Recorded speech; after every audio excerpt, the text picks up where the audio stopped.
ಗುರುರ್ಬ್ರಹ್ಮ ಗುರುರ್ವಿಷ್ಣು ಗುರುರ್ದೇವೋ ಮಹೇಶ್ವರಃ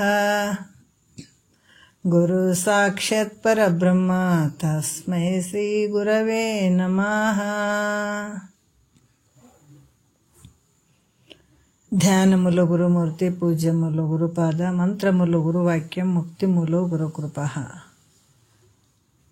ಶ್ರೋತ್ರಿಯ ಬ್ರಹ್ಮನಿಷ್ಠ ಸದ್ಗುರು ಬಸವಾನಂದರ ಪಾದಕಮಲಗಳಿಗೂ ಅವರ ಪ್ರತಿರೂಪದಂತಹ ನಿಜಗುಣಪ್ಪನವರ ಪಾದಕಮಲಗಳಿಗೂ ನನ್ನ ದೀರ್ಘದಂಡ ಪ್ರಣಾಮಗಳನ್ನು ಸಲ್ಲಿಸುತ್ತಾ,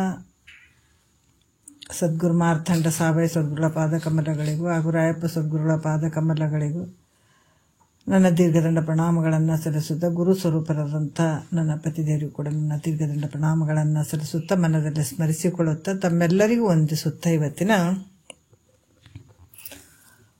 ಭಾಳಷ್ಟು ವಿಚಾರಗಳನ್ನು ನಿಜಗುಂಡ್ರನ್ನ ಹೇಳ್ತಾ ಇದ್ದಾರೆ, ನಮ್ಮನ್ನು ಕರ್ಕೊಂಡು ಹೋಗ್ತಾ ಇದ್ದಾರೆ ಮುಕ್ತಿ ಮಾರ್ಗಕ್ಕೆ.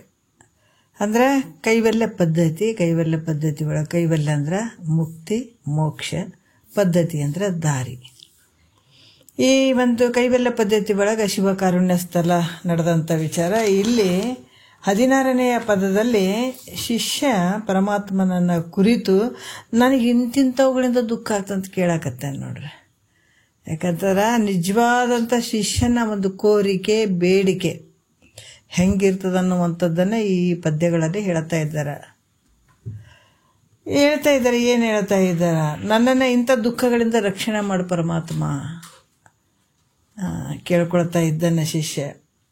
16ನೆಯ ಪದದಲ್ಲಿ ಹೇಳ್ತಾರೆ, ಕಾಯೋ ಸುಖ ಸಾರ ನೀನು ಉಪಕಾರ, ಮಾಯ ವಿಧುರ ಬಿಡದೆನ್ನ ಗುಣ ಮಣಿಹಾರ ಅನ್ನುವಂಥ ವಿಚಾರವನ್ನು ಹೇಳ್ತಾ ಇದ್ದಾರೆ. ಸುಖ ಸಾರ ಅಂದ್ರೆ ಸಾರಭೂತವಾದ ಸ್ವಸ್ವರೂಪ ಅನ್ನಾದಂಥ ಪರಮಾತ್ಮ. ಮಾಯ ವಿಧುರ ಅವಿದ್ಯೆಗೆ ದೂರನಾಗಿರುವಂಥವನು. ಜಗತ್ತಿನಲ್ಲಿ ಎಷ್ಟು ಕಷ್ಟಗಳು, ಸುಖಗಳು ಅದಾವ, ಸುಖ ಉಂಟು. ಆದರೆ ಈ ಲೋಕದ ಸುಖ, ಪರಲೋಕದ ಸುಖ ಅನ್ನುವಂಥದ್ದು ಬೇಕಾದಷ್ಟು ಅದಾವ. ಆದ್ರೆ ಅವು ಪ್ರಾಪ್ತಿ ಮಾಡ್ತಾವ, ಸುಖವನ್ನು ಪ್ರಾಪ್ತಿ ಮಾಡಿಕೊಡ್ತಾವಂದ್ರೆ ಅವು ಸತ್ಯ ಅದಾವ ಅಂದ್ರೆ ಮಿಥ್ಯ ಅದಾವ. ಆದರೆ ನಿನ್ನಲ್ಲಿರುವಂಥ ಆನಂದ ಹೆಂಗೈತಂದ್ರೆ ಸದಾಕಾಲ ಆನಂದವಾಗಿರುವಂಥದ್ದು, ಎಲ್ಲಕ್ಕೂ ಮಿಗಿಲಾಗಿರುವಂಥ ಆನಂದ, ನೀನು ನಿತ್ಯವಾಗಿರುವಂಥವನಪ್ಪ ಅನ್ನುವಂಥದ್ದು. ನನ್ನನ್ನು ಬಿಡದೆ ನಾನು ರಕ್ಷಣೆ ಮಾಡುವ ಅನ್ನುವಂಥದ್ದು ಇಂದಿನ ವಿಚಾರಗಳಲ್ಲಿ ಕೇಳಿದ್ದಾಗ್ಯದ. ನಾವೀಗ 1ನೇ ನುಡಿಯಲ್ಲಿ ಕೊನೆಯ ಸ್ವಲ್ಪ ನುಡಿ ನೋಡಿಕೊಂಡು ಮುಂದಕ್ಕೆ ಹೋಗೋಣ. ಏನು ಕೇಳ್ತಾ ಇದ್ದಾನ ಅಂತಂದ್ರೆ, ತನು ಮೋಹ 1ನೇ ನುಡಿ ನೋಡ್ರಿ. ತನು ಮೋಹ ಅಖಿಳೇಂದ್ರಿಯದ ಪರಿತಾಪ, ಧನದಾಸೆ, ಸುಜನರ ನಿಂದೆಯ ಆಲಾಪ, ವನಿತಾಭಿರತಿ, ಲೋಕಗತಿ ಇವ ಲೇಪ, ಮನವಿಡಿದ ಅಳಲು ಎನ್ನನು ನಗಛಾಪ ಅಂತ ಹೇಳ್ತಾರೆ.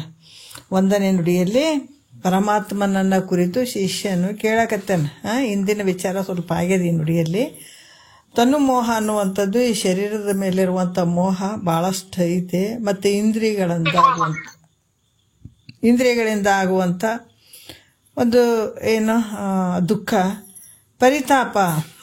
ಈ ಪರಿತಾಪ ಅನ್ನುವಂಥದ್ದು ಸಂತಾಪ ಉಳ್ಳಂಥ ಒಂದು ದುಃಖವಾಗಿರುವಂಥದ್ದು, ಧನದ ಆಸೆ, ಇವೆಲ್ಲ ನನ್ನನ್ನು ದುಃಖಕ್ಕೆ ತಗೊಂಡು ಹೋಗ್ತಾ ಇದ್ದಾವಪ್ಪ ಅನ್ನುವಂಥ ವಿಚಾರವನ್ನು ಹೇಳ್ತಾ ಇದ್ದಾನೆ. ಇಂದಿನ ವಿಚಾರದಲ್ಲಿ ಹೇಳಿ, ಇನ್ನು ವಾಣಿಯಿಂದಾದರೂ ಕೂಡ ನಾನು ಪರಿಶುದ್ಧನಾಗಿಲ್ಲ. ನಾನು ನಿಜ ಹೇಳ್ಬೇಕಾದ್ರೆ ನನ್ನ ವಾಣಿಯಿಂದ ಕೂಡ, ಯಾಕಂದ್ರೆ ಕಾಯ ವಾಚ ಮನಸ್ಸ ಅಂತ ಹೇಳಿರ್ತದ, ಅಲ್ಲಿ ವಾಣಿಯಿಂದ ಕೂಡ ನಾ ಪರಿಶುದ್ಧ ಆಗಿನೇನು ಅಂದ್ರೆ ಅದು ಕೂಡ ಇಲ್ಲ.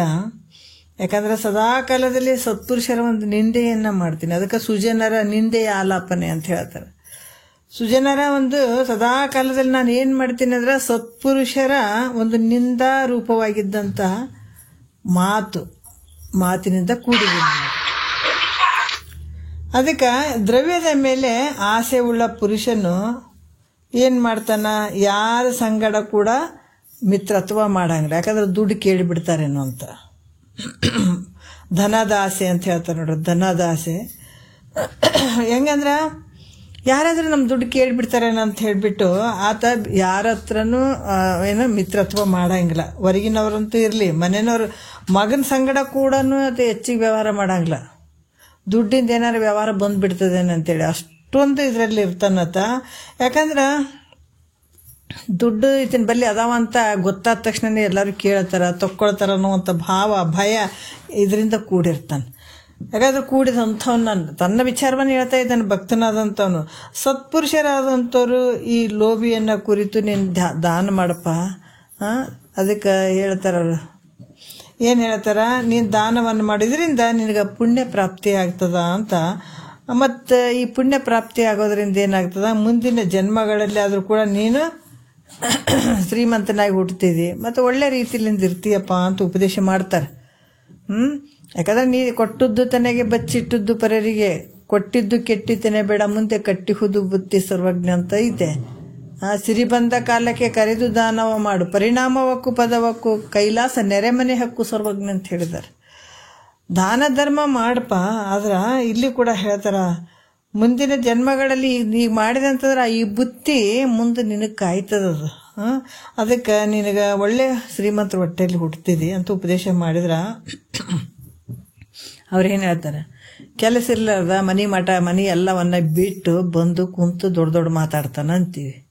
ಅವ್ರು ಯಾಕೆ ಹೇಳ್ತಾರೆ, ನಮಗ ಕೊಡ್ರಿ ಅಂತ ಹೇಳಿದ್ರನ್ನವ್ರು. ದಾನ ಧರ್ಮ ಮಾಡು, ನಿನಗೆ ಒಳ್ಳೇದಾಗ್ತದಪ್ಪ ಅಂದ್ರೆ ಕೆಲಸ ಇರ್ಲಾರ್ದ ಕುಂತಾನ, ಹೆಂಡತಿ ಮಕ್ಕಳನ್ನ ಬಿಟ್ಟು ಬಂದಾನ, ಮನೆ ಬಿಟ್ಟಾನ, ಸಂಸಾರ ಬಿಟ್ಟಾನ, ಇದು ದೊಡ್ಡ ಮಾತಾಡ್ಕೊಂತ ಕುಂತಾನ ಅಂತನ್ನುವಂಥ ಒಂದು ನಿಂದೆಯ ಮಾತನ್ನು ಹಾಡುವಂಥದ್ದು. ಈ ರೀತಿಯಾಗಿ ದುಡಿಯೋದಿಲ್ಲ. ಯಾಕಂತಾರೆ ಏನೇನೋ ಹೇಳ್ತಾ ಕಾಲ ಕಳೀತಾನ ಅನ್ನುವಂಥ ನಿಂದೆಯನ್ನು ಮಾಡುವಂಥ ಭಾವ. ಇದೇ ಪ್ರಕಾರ ನನ್ನ ವಾಣಿ ಕೂಡ ಹೆಂಗೈತೆ ಅಂದ್ರೆ ನಿಂದೆ ರೂಪ, ನಿಂದ ಮಾಡುವಂಥ ರೂಪದಿಂದ ಕೂಡ್ಯದ. ಅದನ್ನು ಸರಿಯಾದಂತೆ ನನ್ನ ವಾಣಿ ಕೂಡ ಶುದ್ಧವಾಗಿಲ್ಲ.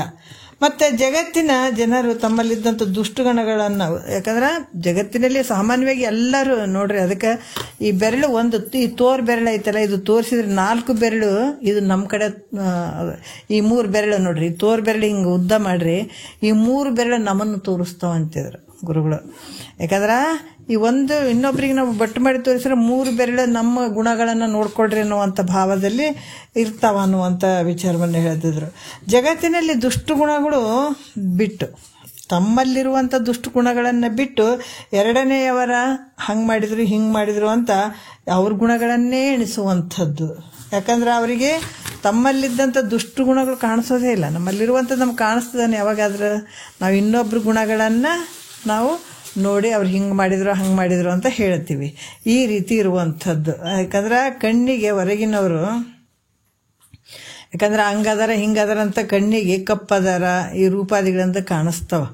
ಆದರೆ ತನ್ನಲ್ಲಿ ಇದ್ದಂಥ ತನ್ನ ರೂಪವಾದಂಥ ಕಪ್ಪು ಅದಕ್ಕೆ ಕಾಣಿಸೋದೇ ಇಲ್ಲ ಅನ್ನುವಂಥದ್ದು. ಹಂಗೆ ಅನ್ಯರ ಸ್ವಲ್ಪವಾಗಿದ್ದಂಥ ದುಷ್ಟು ಗುಣಗಳೇ ಇವರಿಗೆ ಕಾಣಿಸುವಂಥದ್ದು. ಯಾಕಂದ್ರೆ ಅನ್ಯರ ದುಷ್ಟ ಗುಣಗಳನ್ನೇ ಎಣಿಸುವಂತಹ ಭಾವ ಹೊರತಾಗಿ ತಮ್ಮಲ್ಲಿರುವಂಥ ದುರ್ಗುಣಗಳನ್ನು ಅವ್ರಿಗೆ ಕಾಣಿಸಂಗಿಲ್ಲ. ಹಂಗಾಗಿ ಬರೀ ಅನ್ಯರ, ಅದಕ್ಕೆ ಹೇಳ್ತಾರೆ ನಿಂದಿಸಿ ನುಡಿಯದಿರಾರನ್ನು ಮನಸ್ಸಿಗೆ ಅಂತ ಹೇಳ್ತಾರೆ. ಇನ್ನೊಬ್ಬರ ಬಗ್ಗೆ ಮಾತಾಡ್ಕೊಳ್ಳುವಂಥದ್ದಾಗಿರ್ಬೋದು, ಅಥವಾ ನಿಂದೆ ಮಾಡುವಂಥದ್ದು, ಸತ್ಪುರುಷರನ್ನು ನಿಂದೆ ಮಾಡುವಂಥದ್ದು, ಇವು ದುರ್ಗುಣಗಳಲ್ಲಿ ಇರುವಂಥದ್ದು. ಅದಕ್ಕಾಗಿ ಬಸವಣ್ಣವರು ಅದಕ್ಕೆ ಇವೆಲ್ಲ ನೋಡ್ರಿ, ತತ್ವ ಪದಗಳಾಗಿರ್ಬೋದು, ವಚನಗಳಾಗಿರ್ಬೋದು, ಇದ್ರಾಗ ನಾವು ಪ್ರಶ್ನೆಯನ್ನು ಕಂಡುಕೊಳ್ಬೋದು. ಆ ಪ್ರಶ್ನೆಯನ್ನು ಹಿಡ್ಕೊಂಡು ನಾವು ಈ ಶಾಸ್ತ್ರವನ್ನು ಸಮಗ್ರವಾಗಿ ಕ್ರಮವಾಗಿ ಕೇಳಲಿಕ್ಕೆ ಸಾಧ್ಯ ಅದ. ಕೇಳಿದ್ರೆ ಧನ್ಯನೇ. ಅದಕ್ಕೆ ಹೇಳ್ತಾರೆ ಅವ್ರು ನಿಜಗುಂಡ್ರು ಏನು ಹೇಳಿದಾರ, ಇದನ್ನೊಮ್ಮೆ ಕೇಳಿ ತಿಳಿದೋಡೆ ಅಂತ ಹೇಳಿದಾರ ಅವರು. ಈ ಜನ್ಮ ಏನು ಬಂದುಬಿಟ್ಟದಿದು, ಅಚಾನಕ್ ಬಂದುಬಿಟ್ಟದಿದು. ಅಚಾನಕ್ ಅಂದ್ರೆ ಒಂದು ಪಾಪ ಪುಣ್ಯದ ಒಂದು ಮಿಶ್ರದಿಂದ ಬಂದಂಥ ಶರೀರ ಈಗ ಬಂದದಲ್ಲ. ಇದು ಅವ್ರೇನು ಹೇಳ್ತಾರ, ಇದನ್ನೊಮ್ಮೆ ಕೇಳಿ ತಿಳಿದೊಡೆ ಅವನು ಈ ಲೋಕದ ಉದಿಯಾದಿ ಬಳಿಕಿಂದು ಪರ್ಯಂತ ತಾನು ಒದವಿ ಎಸಗಿದ ಅಖಿಲ ಪುಣ್ಯತತಿ ಫಲಿಸಿದ್ದಿಂತು ಪೆರೆತಿಲ್ಲವೇನೆ ಪೇಳುವೆ ಅಂತ ಹೇಳ್ತಾರೆ. ಅಷ್ಟು ಉತ್ಕೃಷ್ಟವಾದಂಥದ್ದಿದು. ಅದಕ್ಕೆ ನಾವು ಇಲ್ಲಿ ಏನು ಹೇಳ್ತಾರೆ, ಈ ಎಲ್ಲ ಮಹಾತ್ಮರು ಇವನ್ನ ಮುಖ್ಯ ತಿಳ್ಕೊಂಡು ಅಲ್ಲಿ ಒಂದೊಂದರ ಪ್ರಶ್ನೆ ಅರ್ಥ ಆಗಲಿ. ಜನಸಾಮಾನ್ಯರಿಗೆ ಒಂದೊಂದು ಪ್ರಶ್ನೆ ಒಬ್ಬೊಬ್ಬರಿಗೆ ತಲೆಗೆ ಹೊಕ್ಕತ್ತು ಅಂತಂದ್ರೆ ಅದು ಸಮಗ್ರವಾಗಿ ಏನು ಇರ್ಬೋದಪ್ಪ ಅಂತ ಕೇಳಕ್ಕೆ ಶುರು ಮಾಡ್ತಾರೆ ಅನ್ನೋದಕ್ಕಾಗಿ ನೋಡ್ರಿ ಬಸವಣ್ಣವ್ರು ಕೂಡ ಏನು ಹೇಳ್ತಾರ, ಅನ್ಯರ ಡೊಂಕು ನೀವೇಕೆ ತಿದ್ದುವಿರಿ ಅನ್ನುವಂಥದ್ದು. ಲೋಕದ ಡೊಂಕನ್ನು ನೀವೇಕೆ ತಿದ್ದುವಿರಿ, ನಿಮ್ಮ ನಿಮ್ಮ ಮನವ ಸಂತೈಸಿಕೊಳ್ಳಿ, ನಿಮ್ಮ ತನುವ ಸಂತೈಸಿಕೊಳ್ಳಿ ಅಂತ ಹೇಳ್ತಾರೆ. ನೆರೆಮನೆಯ ದುಃಖ ಕೆಳವರನ್ನು ಕಾಣೆ ನಮ್ಮ ಕೂಡಲ ಸಂಗಮ ದೇವ ಅಂತ ಅನ್ನುವಂಥ ವಿಚಾರವನ್ನು ಹೇಳ್ತಾರೆ ಅವರು. ಯಾಕಂದ್ರೆ ಅನ್ಯರ ಡೊಂಕು ತಿದ್ದೋದಕ್ಕಿಂತ ನೀವೇನು ತಿದ್ದುತ್ತೀರಿ? ಅದಕ್ಕೆ ಇಲ್ಲಿ ಕೂಡ ಹೇಳ್ತಾರೆ, ನೀವೇನು ತಿದ್ದುವಿರಯ್ಯ ಅಂತ ಬಸವಣ್ಣವ್ರು ಕೂಡ ಹಾಡಿದ್ದಾರೆ. ಅದ ನಿಮ್ಮ ನಿಮ್ಮ ತನುವ ಸಂತೈಸಿಕೊಳ್ಳಿ, ನಿಮ್ಮ ನಿಮ್ಮ ಮನವ ಸಂತೈಸಿಕೊಳ್ಳಿ ಅಂತ ಹೇಳ್ತಾರೆ ಅವರು. ಯಾಕಿದೆ ಯಾವಾಗ ಸಂತೈಸಿಕೊಳ್ಳಿ? ಇದಕ್ಕೆ ಉದ್ದೇಶ ಮುಖ್ಯವಾಗಿರುವಂಥದ್ದೇನೆಂದ್ರೆ ನಾವು ಕ್ರಮವಾಗಿ ಕೇಳಬೇಕಿದು. ಕ್ರಮವಾಗಿ ಅರ್ಧಂಬರ್ಧ ಕೇಳಿದ್ರೆ ಹೇಳ್ತಾರಲ್ಲ, ಆಪ್ರೇಷನ್ ಮಾಡಬೇಕಾದಾಗ ಯಾಕೆ ಅರ್ಧಂಬರ್ಧ ಅಂದ್ರೆ ನಮಗೆ ತಲೆ ಬಿಡೋ ಗೊತ್ತಾಗಂಗಿಲ್ಲ. ಈಗ ಅಲ್ಲೊಬ್ರು ಹೇಳಿದ್ರು ಇಲ್ಲೊಬ್ರು ಹೇಳಿದ್ರು, ಅಲ್ಲೊಂದಿಷ್ಟು ಕೇಳಿದೆ ಇಲ್ಲೊಂದಿಷ್ಟು ಕೇಳಿದೆ ಅಂತಂದ್ರೆ ಅದು ಸಂಶಯಕ್ಕೆ ದಾರಿ ಮಾಡಿಕೊಡ್ತದೆ. ಕರೆಕ್ಟಾಗಿ ಶಾಸ್ತ್ರ ಇದು ಯಾಕೆ ಪದೇ ಪದೇ ಹೇಳ್ತಾರ ಅಂತಂದ್ರೆ ಮಹಾತ್ಮರು, ಆಪ್ರೇಷನ್ ಆಗಬೇಕಾದಾಗ ಡಾಕ್ಟ್ರು ಎಷ್ಟು ದಿವಸ ಇರೋಂತಾರೆ ಅವರಿಗೆ. ಪೂರ್ತಿ ಆಪ್ರೇಷನ್ ಆಗೋವರೆಗೂ ಯಾವಾಗ ಹೋಗಿ ಅಡ್ಮಿಟ್ ಆದ ಅಲ್ಲಿ ಮಟ್ಟ ಅವ್ರ ಆಪ್ರೇಷನ್ ಅದೆಲ್ಲ ಆಗಿ ಅವ್ರು ಡಿಸ್ಚಾರ್ಜ್ ಮಾಡೋವರೆಗೂ ಅವ್ರು ಅಲ್ಲೇ ಆ ದಿನದಲ್ಲಿ ಇರಬೇಕಾಗ್ತದೆ, ಹೌದಿಲ್ಲ? ಆದಮೇಲೆ ಇಲ್ಲಪ್ಪ ನೀ ಭಾಳ ಆರಾಮಿದೆ, ಇನ್ಮೇಲೆ ಆರಾಮಾಗಿ ಊಟ ಮಾಡ್ಬೋದು, ತಿರುಗಾಡ್ಬೋದು, ಆರಾಮಾಗಿ ನೀನು ಜೀವನ ಮಾಡ್ಬೋದು ಅಂತ ಕಳಿಸಿದ್ಮೇಲೆ ಅವಾಗ ಖುಷಿಯಾಗಿ ಬರ್ತೀವಿಲ್ರಿ, ಭಾಳ ತ್ರಾಸಾಗಿತ್ತು, ಈಗೇನಿಲ್ಲ ಡಾಕ್ಟ್ರ್ ಹೇಳಿಬಿಟ್ರೆ ಆರಾಮಾಗಿವೆ ಅಂತೀವಿ. ಇಲ್ಲಿ ಶಾಸ್ತ್ರದ ಕೂಡ ಹಾಗೇನೆ, ನಾವು ಅಲ್ಲಿಟ್ಟು ಇಲ್ಲಿಟ್ಟು ಹಂಗಿಟ್ಟು ಹಿಂಗೆ ಕೇಳಿದ್ರೆ ಇನ್ನೂ ನೋವೇ ಆಗ್ತದೆ. ಯಾವಾಗ ಕ್ರಮಬದ್ಧವಾಗಿ ನಾವು ಕೇಳಿದಾಗ ಏನಾಗ್ತದ, ಅಲ್ಲಿ ಪಕ್ಕ ವಿಷಯಗಳು ನಮ್ಗೆ ಗೊತ್ತಾಯ್ತು ಅಂತಂದಾಗ ನಮ್ಗೆ ಏನಂದ್ರೆ ಆ ಕಡೆ ಈ ಕಡೆ ಭಾವಗಳ ಸಂಶಯ ರಹಿತ ಆಗಿಬಿಡ್ತೀವಿ. ಯಾಕಂದ್ರೆ ವಿಪರೀತ ಭಾವ, ಅಸಂಭಾವ, ಸಂಶಯ ಭಾವ ಅನ್ನುವಂಥದ್ದು ನಮ್ಮಲ್ಲಿ ಭಾಳ ಇರ್ತಾವೆ, ಸಂಶಯ ಭಾವನೆಗಳು ಇರ್ತಾವೆ. ಇದು ಏನಾಗ್ತದೆ, ಸಂಪೂರ್ಣ ನಿವೃತ್ತಿ ಆಗ್ತದೆ ಯಾವಾಗ ಕ್ರಮವಾಗಿ ಕೇಳಿದಾಗ. ಅದಕ್ಕೆ ಈ ಜ್ಞಾನಿಗಳು ಏನು ಮಾಡಿದ್ರು, ಮಹಾತ್ಮರು ಇವನ್ನೆಲ್ಲ ತಿಳ್ಕೊಂಡು ವಚನ ರೂಪದಲ್ಲಿ ತಿಳಿಸೋಕೆ ಪ್ರಯತ್ನ ಮಾಡಿದ್ದಾರೆ ನಮಗವರು. ನಾವು ಶರೀರದಿಂದ ಹೋದ್ರೂ ಕೂಡ ಯಾರೋ ಮುಮುಕ್ಷಗಳು ಒದ್ದಾಡ್ತಿರ್ತಾರೆ, ಇದು ಹೆಂಗಪ್ಪ ಮೋಕ್ಷಕ್ಕೆ ಹೋಗ್ಬೇಕಂದ್ರೆ ಇದನ್ನ ಹೆಂಗೆ ಪಡ್ಕೊಳ್ಬೇಕು, ಇದು ನಮ್ಮ ಒಳಗಡೆ ನಾವು ಹೆಂಗೆ ತಿಳ್ಕೊಳ್ಬೇಕು ಅನ್ನುವಂಥ ಮುಮುಕ್ಷಿಗಳಿಗೆ ಇವು ಸ್ವಲ್ಪ ಉಪಕಾರ ಆಗಲಿ ಅಂತ ಉಪಕಾರದ ಕೆಲಸ ಮಾಡಿದ್ದಾರೆ ಇವರು. ಯಾಕಂದ್ರೆ ರೊಕ್ಕ ರೂಪಾಯಿ ನಮ್ಮ ಅವ್ವ ನಮ್ಮ ಅಪ್ಪ ಆಸ್ತಿ ಮಾಡಿ ಇಟ್ಟಾರ ಅನ್ನೋದು ದೊಡ್ಡದಲ್ಲ. ಇಲ್ಲಿ ಭಾಳ ಜನ ಹೇಳ್ತಾರೆ, ಇಲ್ರಿ ನಮ್ಮ ಅಪ್ಪ ನಮ್ಮವ್ವ ಆಸ್ತಿನೇ ಮಾಡಿಲ್ರಿ, ನಮ್ಮ ರೊಕ್ಕ ರೂಪಾಯಿ ಗಳಿಸೇ ಇಲ್ರಿ ಅಂತ ಕೆಲವರು ಹೇಳ್ತಾರೆ. ಭಾಳ ಗಳಿಸ್ಯಾರ್ರಿ ಅಂತ ಹೇಳ್ತಾರೆ. ಆದ್ರೆ ನಿಜವಾದ ಒಂದು ಆಸ್ತಿ ಸಂಪತ್ತು ಅಂತಂದ್ರೆ ಇದು ನೋಡ್ರಿ. ಯಾವಾಗ ಮಹಾತ್ಮರ ವಾಕ್ಯಗಳು, ಅವರು ಕೂಡ ಆಸ್ತಿ ಮಾಡಿದರು. ಇವರು ಯಾರಾದ್ರೂ ಕಸ್ಕೊಂಡು ಹಾಳು ಮಾಡಿ ಹೋಗುವಂಥ ಆಸ್ತಿ ಅಪ್ಪ ಅಮ್ಮ ಮಾಡಿದ್ದು, ಇವರೆಲ್ಲ ಮಾಡಿದ್ದು. ಆದ್ರೆ ಮಹಾತ್ಮರು ಮಾಡಿದ್ದು ಎಷ್ಟು ಜನ್ಮಕ್ಕಾದರೂ ಕೂಡ ಉದ್ಧಾರ ಆಗುವಂಥದ್ದು, ಅಂಥ ಒಂದು ಆಸ್ತಿ ಮಾಡಿಕೊಟ್ಟು ಹೋಗಿದ್ದಾರೆ ನಮಗೆ. ಅದಕ್ಕೆ ಅದನ್ನ ತಿಳ್ಕೊಂಡು ಏನು ಈ ವಚನಗಳು ಅದು ಹಿಂಗೆ ಯಾಕೆ ಕೇಳಿದ್ರು ಬಸವಣ್ಣವರು, ಅದಕ್ಕೆ ಲೋಕದ ಡೊಂಕನ್ನು ನೀವೇಕೆ ತಿದ್ದುವಿರಿ, ನಿಮ್ಮ ನಿಮ್ಮ ಮನವ ಸಂತೈಸಿಕೊಳ್ಳಿ ಅಂತ ಯಾಕೆ ಹೇಳಿದ್ರು ಅಂತ ಒಬ್ಬರಲ್ಲಿ ಪ್ರಶ್ನೆ ಬಂದ್ರೆ ಹುಡುಕ್ಲಕ್ಕೆ ಶುರು ಮಾಡ್ತಾರೆ ಅವ್ರು. ಇದನ್ನು ಮಹಾತ್ಮರ ಹತ್ರ ಕೇಳಿದಾಗ ಅವ್ರು ಕ್ರಮಬದ್ಧವಾಗಿ ಹೇಳ್ತಾರೆ, ನೋಡಪ್ಪ ಹಿಂಗದ ಜಗತ್ತು ಅನ್ನುವಂಥದ್ದು ಹಿಂಗದ, ಜಗತ್ತಿನ ಜನರು ಹಿಂಗದಾರ, ಅವ್ರ ಮನಸ್ಸುಗಳು ಹಿಂಗಿರ್ತಾವ, ನಿನ್ನ ಮನಸ್ಸು ಹಿಂಗಿರ್ತದ, ಯಾವುದು ಸತ್ಯ ಅದ ಯಾವ್ದು ಮಿಥ್ಯದ ಅಂತ ಸಮಗ್ರವಾಗಿ ಅಲ್ಲಿ ತಿಳಿಸ್ತಾರ ಅವ್ರು. ಆವಾಗ ತಿಳಿಸಿದಾಗ ನೀನು ಭಾಳ ಆನಂದವಾಗ್ತಿದೆ. ಅದಕ್ಕೆ ಇಲ್ಲಿ ಹೇಳ್ತಾರ, ಇದನ್ನ ಮಹಾತ್ಮರು ಇದಕ್ಕಾಗಿ ವಚನಗಳು ಅವೆಲ್ಲ ಬರೆದಿದ್ದಾರೆ. ಬಸವಣ್ಣವರು ಹಾಡಿದ್ದಾರೆ. ಯಾಕೆ ಎರಡನೇವರ ಡೊಂಕನ್ನು ತಿದ್ಲಿಕ್ಕೆ ಹೋಗಿ ಅನಂತ ಪಾಪಗಳಿಗೆ ಗುರಿಯಾಗುವಂಥದ್ದಾಗ್ತದ. ನಿನ್ನಲ್ಲಿದ್ದಂಥ ತಪ್ಪು, ನಿನ್ನಲ್ಲಿದ್ದಂಥ ಡೊಂಕನ್ನು ನೀನೇ ತಿದ್ದುಕೊಡ್ಬೇಕಾಗ್ತದೆ. ಬೇರೆ ಯಾರಲ್ಲ, ನಮ್ಮ ಮನಸ್ಸುಗಳನ್ನು ನಾವೇ ಅರ್ಥ ಮಾಡ್ಕೋಬೇಕು, ನಾವೇ ಅದನ್ನು ಶುದ್ಧವಾಗಿ ಇಟ್ಕೊಳ್ಬೇಕು. ಇಲ್ಲಿ ಬೇರೆದವ್ರಿಗೆ ಹೇಳುವಂಥದ್ದೇನಿಲ್ಲ. ಅದಕ್ಕೆ ಇಲ್ಲಿ ಹೇಳ್ತಾರೆ, ನಮ್ಮ ಡೊಂಕನ್ನು ತಿದ್ದಿಕೊಳ್ಳುವಂಥವನಾಗು. ಮತ್ತೆ ಈಗ ನನಗೆ ಆಡಿಕೊಳ್ಳುವಂಥದ್ದು ಸ್ವಭಾವ ಐತ್ರಿ, ಸ್ವಭಾವನೇ ಹಂಗಾದ ಅಂತಂದ್ರೆ ಈಗ ಭಾಳಷ್ಟು ಜನರಿಗೆ ಸುಮ್ಮ ಕುಂದ್ರಕ್ಕಾಗಂಗಿಲ್ಲ, ಹೌದಾ? ಮನ್ಯಾಗ ಕೂತ್ಕೊಂಡ್ಗಾನೆ ಯಾರ ಜೊತೆನ ಯಾರ ಬಗ್ಗೆನ ಮಾತಾಡ್ಬೇಕು ಅಂದ್ರೆ ಸಮಾಧಾನ ಆಗ್ತದೆ, ಇಲ್ಲಾಂದ್ರೆ ಸಮಾಧಾನ ಆಗಲ್ಲ. ಭಾಳಷ್ಟು ಜನರು ಹಾಗೇನೆ, ಶಾಸ್ತ್ರ ನಡೆದಂದ್ರೆ ಶಾಸ್ತ್ರ ಕೇಳಿದ್ ಏನು ಒಂದು ತಾಸು ಹೇಳ್ಕೊಂತ ಕುಂದಿರ್ತಾಳಪ್ಪ, 4 ಮಂದಿ ಬಗ್ಗೆ ಚಂದ ಕುಂತು ಕಟ್ಟಿಗೆ ಕುಂತು ಒಂದು 4-5 ಮಂದಿ ಹೆಣ್ಮಕ್ಳು ಕುಂತು ಅವ್ರು ಹಿಂಗೆ ಮಾಡಿದ್ರು, ಇವ್ರ ಮನೆಗೆ ಹೆಂಗೆ ಅವ್ರ ಮನೆಗೆ ಹೆಂಗೆ ಭಾಳ ಚಂದ ಅನ್ನಿಸ್ತದೆ, ಹೌದಲ್ಲ? ಈಗ ನಾವು ಶಾಸ್ತ್ರಕ್ಕೆ ಹೋಗೋ ಸಂದರ್ಭದಲ್ಲಿ ಭಾಳಷ್ಟು ಜನ ಹೆಣ್ಮಕ್ಳು ಅಲ್ಲೆಲ್ಲೆಲ್ಲ ಕೂತ್ಕೋತಿದ್ರು. ಹೆಣ್ಮಕ್ಳು ಯಾರು ಇರ್ತಿರ್ಲಿಲ್ಲ, ನಾನು ಒಬ್ಳೆ ಹೋಗೋವಂಥದ್ದಿತ್ತು ಅವಾಗ ಈ ಬಸವಣ್ಣಂದ್ರ ಶಾಸ್ತ್ರಕ್ಕೆ ಹೋಗ್ಬೇಕಾದಾಗ. ಅಲ್ಲೆಲ್ಲೆಲ್ಲಿ ಕುಂತು ಚೆನ್ನಾಗಿ ಮಾತಾಡೋರು ಒಂದು ತಾಸು. ಹೌದಾ, ನಾವು ನೋಡ್ತಿದ್ವಿ, ಆದ್ರೆ ನಾವು ಕ್ಲಾಸಿಗೆ ಹೋಗ್ತಿದ್ವಿ, ಇದನ್ನು ತಿಳ್ಕೊಳ್ಬೇಕಪ್ಪ ಅನ್ನುವಂಥ ರೀತಿಯಲ್ಲಿ ಹೋಗ್ತಿದ್ವಿ. ಕೊನೆಗೆ ಅವರೇ ಅಂದರು, ನಾವೆಲ್ಲ ಕುಂತು ಕಾಲ ಕಳೆದಿವಿ, ನೀವು ಅಂಥ ಮಹಾತ್ಮರ ಒಂದು ಸನ್ನಿಧಾನದಲ್ಲಿ ಕೂತ್ಕೊಂಡಿದ್ದನ್ನೆಲ್ಲ ತಿಳ್ಕೊಂಡ್ರಿ, ನಾವೆಲ್ಲ ವ್ಯರ್ಥ ಮಾಡಿದ್ದೀವಿ ಅಂತ ಸ್ವಲ್ಪ ಜನ ಹೇಳಿದ್ರು, ಅಂದ್ಕೊಂಡ್ರು. ಅದಕ್ಕೆ ಇಲ್ಲಿ ಕೂಡ ಯಾವ ಉದ್ದೇಶ ಅಂತಂದ್ರೆ, ಮಹಾತ್ಮರ ವಾಕ್ಯಗಳನ್ನು ತಿಳ್ಕೊಂಡು ಆ ಪ್ರಕಾರ ನಡ್ಕೊಳ್ಬೇಕಾದಂಥದ್ದು ಭಾಳ ಮುಖ್ಯವಾಗಿರ್ತದೆ. ಸ್ವಲ್ಪ ಭಾಳ ಜಲ್ದಿ ಬಿಡೋಕ್ಕಾಗ್ತದೇನ್ರಿ ಗುಣಗಳು ಅಂದ್ರೆ ಆಗಂಗಿಲ್ಲ. ಒಂದು ಸಣ್ಣ ನೋಡ್ರಿ, ಒಂದೊಂದು ಅಕ್ಕಿ, ಒಂದೊಂದು ಸಣ್ಣ ಭತ್ತ, ಅವೆಲ್ಲ ಸೇರಿದ್ರೆ ಒಂದೊಂದು ಕ್ವಿಂಟಲ್ ಆಗ್ತದೆ. ಒಂದೊಂದು ಜೋಳದ ಕಾಳು ಸೇರಿದ್ರೆ ಒಂದು ಕ್ವಿಂಟಲ್ ಜೋಳ ಆಗ್ತದೆ. ಒಂದು ವಾಕ್ಯವನ್ನು ಪ್ರತಿನಿತ್ಯ ನಾವು ಬಿಡದೆ ಸದ್ಗುರುವಿನ ವಾಕ್ಯ ಕೇಳಿದ್ರೆ ಒಂದು ಕಾಳಿನಷ್ಟು ನಮ್ಮ ದುರ್ಗುಣ ಹೋಗ್ಲಿ ರೀ. ಎಷ್ಟು ಪಾವನ ಆಗ್ತೀವಿ ನಾವು. ಅದಕ್ಕೆ ಇಲ್ಲಿ ಏನು ಹೇಳ್ತಾರ, ನಮ್ಗೆ ಇನ್ನೊಬ್ರ ಬಗ್ಗೆ ಆಡ್ಕೊಳೋದೇ ಐತಪ್ಪ, ನಮ್ಮ ಸ್ವಭಾವನೆ ಹೆಂಗೈತಲ್ರಿ, ಏನು ಮಾಡ್ಬೇಕು ಅಂತಂದಾಗ, ಹೌದಪ್ಪ ನಿನ್ನ ಸ್ವಭಾವ ಇನ್ನೊಬ್ರ ಬಗ್ಗೆ ಮಾತಾಡ್ಕೊಳ್ಳೋದೇ ಆದಂತಂದಾಗ ಅವ್ರ ದುರ್ಗುಣಗಳನ್ನು ಬಿಟ್ಟು ಸದ್ಗುಣಗಳನ್ನೇ ಹಿಡ್ಕೊ, ಆ ಸದ್ಗುಣಗಳನ್ನು ಮಾತಾಡು. ಅದನ್ನು ಅವ್ರ ಬಳಿ ಒಂದು ಮುಕ್ಕಾಲು ಭಾಗ ದುರ್ಗುಣ ಇದ್ರೆ, ಒಂದು ಸಣ್ಣ ಭಾಗಕ್ಕೆ ಒಳ್ಳೆ ಗುಣ ಇತ್ತಂದ್ರೆ ಅದನ್ನು ಬೆಟ್ಟದಷ್ಟು ಅದನ್ನು ವರ್ಣನೆ ಮಾಡಂತ ಹೇಳ್ತಾರೆ. ಈಗ ಇನ್ನೊಬ್ರದ್ದು ಕೆಟ್ಟ ಗುಣಗಳನ್ನು ಬಿಟ್ಟು ಒಂದು ಒಳ್ಳೆ ಗುಣವನ್ನು ನೀನು ಅದನ್ನೇ ಇಟ್ಕೊಂಡು ಅದನ್ನು ಬಹಳಷ್ಟು ದೊಡ್ಡ ಪ್ರಮಾಣದಾಗ ಅದನ್ನು ವರ್ಣನೆ ಮಾಡು. ನಿಂದ ಮಾಡ್ಬೇಕಾದ್ರೆ ನೋಡ್ರಿ, ಎಷ್ಟು ಒಂದು ಹಿಡ್ತಾ ಹೇಳ್ತಾರೆ ನಮ್ಗೆ. ಈಗ ನಮ್ಮ ಮನಸ್ಸುಗಳು ಹೆಂಗೆಂಗೋ ಆಗಿಬಿಟ್ಟಿರ್ತಾವೆ, ಆ ಕಡೆ ಅಲ್ಲ, ಆ ಕಡೆನೂ ಅಲ್ಲ, ಈ ಕಡೆನೂ ಅಲ್ಲ, ಹಿಂಗಾಗಿಬಿಟ್ಟಿರ್ತಾವೆ. ಅವ್ರೇನು ಹೇಳ್ತಾರ ನಮ್ಗೆ, ಈ ಒಂದು ನೀನು ಇನ್ನೊಬ್ಬರ ಬಗ್ಗೆ ಮಾತಾಡ್ಕೊಳ್ಬೇಕಾಗಿತ್ತು ಅಂತಂತ ಸ್ವಭಾವ ಇತ್ತು ಅಂದಾಗ ಅವರ ದುರ್ಗುಣಗಳನ್ನು ಬಿಟ್ಟು ಸದ್ಗುಣಗಳನ್ನು ಮಾತ್ರ, ಒಂದು ಒಳ್ಳೆ ಗುಣ ಇತ್ತು, ಒಂದೇ ಗುಣ ಐತ್ರಿಪ್ಪ ಅವರ ಹತ್ರ ಅಂತಂದ್ರೆ ಅದನ್ನು ಬೆಟ್ಟದಷ್ಟು ವರ್ಣನೆ ಮಾಡು. ಆದರೆ ನಿಂದೆ ಮಾಡ್ಬೇಕಾದ್ರೆ ನಿನ್ನ ವಿಚಾರ ತೊಗೊಂಡು ನಿಂದೆ ಮಾಡು. ನಾನು ಹಿಂಗದೀನಿ ನೋಡಿ, ಇಷ್ಟು ಕೆಟ್ಟ ವ್ಯಕ್ತಿ ಇದ್ದೀನಪ್ಪ ನಾನು ಅಂತ. ಯಾಕಂತಂದ್ರೆ ಈ ರೀತಿಯಾಗಿ ನಿನ್ನನ್ನು ನೀನು ನಿಂದೆ ಮಾಡ್ಕೊ.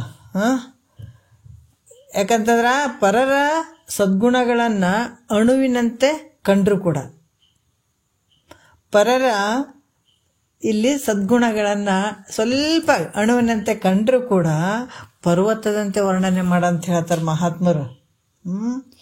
ಅದಕ್ಕೆ ಈ ರೀತಿಯಾಗಿ ಇಲ್ಲಿ ಮತ್ತೆ ನಿಂದೆ ಮಾಡುವಂಥದ್ದು, ನಿನ್ನ ಬಗ್ಗೆ ನಿಂದೆ ಮಾಡು. ನಿಂದೆ ಅಂದರೆ ನಾನು ಇಂಥವದೀನಿ, ಇಂಥದ್ದು ಬಿಡಬೇಕು, ನನ್ನ ಬಳಿ ಇಂಥ ಕೆಟ್ಟ ಗುಣ ಐತ್ರಿ, ಏನು ಮಾಡೋದು, ಅದನ್ನು ಬಿಟ್ಕೊಳ್ಬೇಕು ಆದಷ್ಟು ಅನ್ನುವಂಥ ಭಾವದಲ್ಲಿ ನಿನ್ನ ದುಷ್ಟ ಗುಣಗಳನ್ನು ನೀನು ಹಾಡ್ಕೊ. ನಿನ್ನಲ್ಲಿರ್ತಂಕ, ಯಾಕಂದ್ರೆ ನಿನ್ನಲ್ಲಿರುವಂಥ ದುಷ್ಟ ಗುಣಗಳನ್ನು ಆಡಿಕೊಳ್ಳುವುದನ್ನು ನೀನು ಮಾಡು. ಆದರೆ ಅನ್ಯರ ನಿಂದೆ ಮಾಡೋಕ್ಕೆ ಹೋಗಬೇಡ, ಅನ್ಯರ ತಿದ್ದಲಿಕ್ಕೆ ಹೋಗಬೇಡ. ಅನ್ಯರನ್ನು ತಿದ್ದಬೇಕು, ಅವ್ರನ್ನ ಇದು ಮಾಡ್ಬೇಕು. ನಿನ್ನ ಕಡೆ ಏನೂ ಆಗಂಗಿಲ್ಲ, ತಿದ್ದಕ್ಕೆ ಹೋಗಬೇಡ. ನೀ ಮೊದಲು ಶುದ್ಧ ಹೇಳುವಂಥದ್ದು ಏನಂದ್ರೆ, ಅನ್ಯರನ್ನ ಶುದ್ಧ ಮಾಡೋಕ್ಕೇನು ಆಗಂಗಿಲ್ಲಪ್ಪ. ನೀ ಶುದ್ಧಾಗ ಮೊದಲ ನಿನ್ನ. ಯಾಕಂತಂದ್ರೆ ಹೀಗಿದ್ರು ಅದನ್ನು ತಿಳಿಯದೆ ಸದಾ ಹಿಂಗೈತಿ ಇರುವಂಥದ್ದು. ನಮ್ಮನ್ನು ನಾವೇ ತಿದ್ದುಕೊಳ್ಳುವಂಥದ್ದು, ಅದು ಅನ್ಯರಿಗೆ ನಾವು ತಿದ್ದುವಂಥದ್ದಲ್ಲ ಅನ್ನುವಂಥದ್ದು. ಹಿಂಗೆ ಹೇಳಿದ್ರು ಕೂಡ ಅದನ್ನು ತಿಳಿಯದೆ ಸದಾ ಸತ್ಪುರುಷರನ್ನು ನಿಂದಿಸುವಂತಹ ಭಾವ ನನ್ನ ಬಲ್ಲೇ ಐತೆ. ಇದನ್ನೇ ಹೇಳಕತ್ತಾನ ನೋಡ್ರಿ, ಭಕ್ತಾದಂಥವ. ಹೌದಲ್ಲ, ಅದು ಭಕ್ತಾದಂಥ ಒಂದು ಒಬ್ಬಂದಲ್ಲ, ನಮ್ಮೆಲ್ಲರದ್ದು ಹಂಗೆ ಐತಿದು. ಅದಕ್ಕೆ ಈ ರೀತಿ ನಾನು ಅಷ್ಟು ಬಿಡ್ತೀನಿ, ಬರೀ ಸತ್ಪುರುಷರ ನಿಂದೆಯನ್ನು ಮಾಡುವಂಥ ಭಾವ ಉಳ್ಳಂಥವನಾಗಿದ್ದೀನಿ. ಮತ್ತು ಇಹಲೋಕದ ಸುಂದರವಾಗಿದ್ದಂಥ ಸ್ತ್ರೀಯರನ್ನು, ಪರಲೋಕದ ಅಪ್ಸರ ಸ್ತ್ರೀ ಮೊದಲಾದವರನ್ನು ಅವರ ಒಂದು ಕಾಮ್ಯ ಭಾವನೆಯಿಂದ ಕೂಡಿದ್ದೀನಿ. ಅದಕ್ಕೆ ಹೇಳ್ತಾರೆ, ನಾ ಮಾಡಿದ ಕರ್ಮ ಬಲವಂತವಾದರೆ ನೀ ಮಾಡೋದೇನೋ ದೇವ ಹೇಳ್ತಾರಲ್ಲ. ಅದರಲ್ಲಿ ಕೆಲವೊಂದು ನುಡಿಗಳನ್ನು ಬರೀತಾರೆ.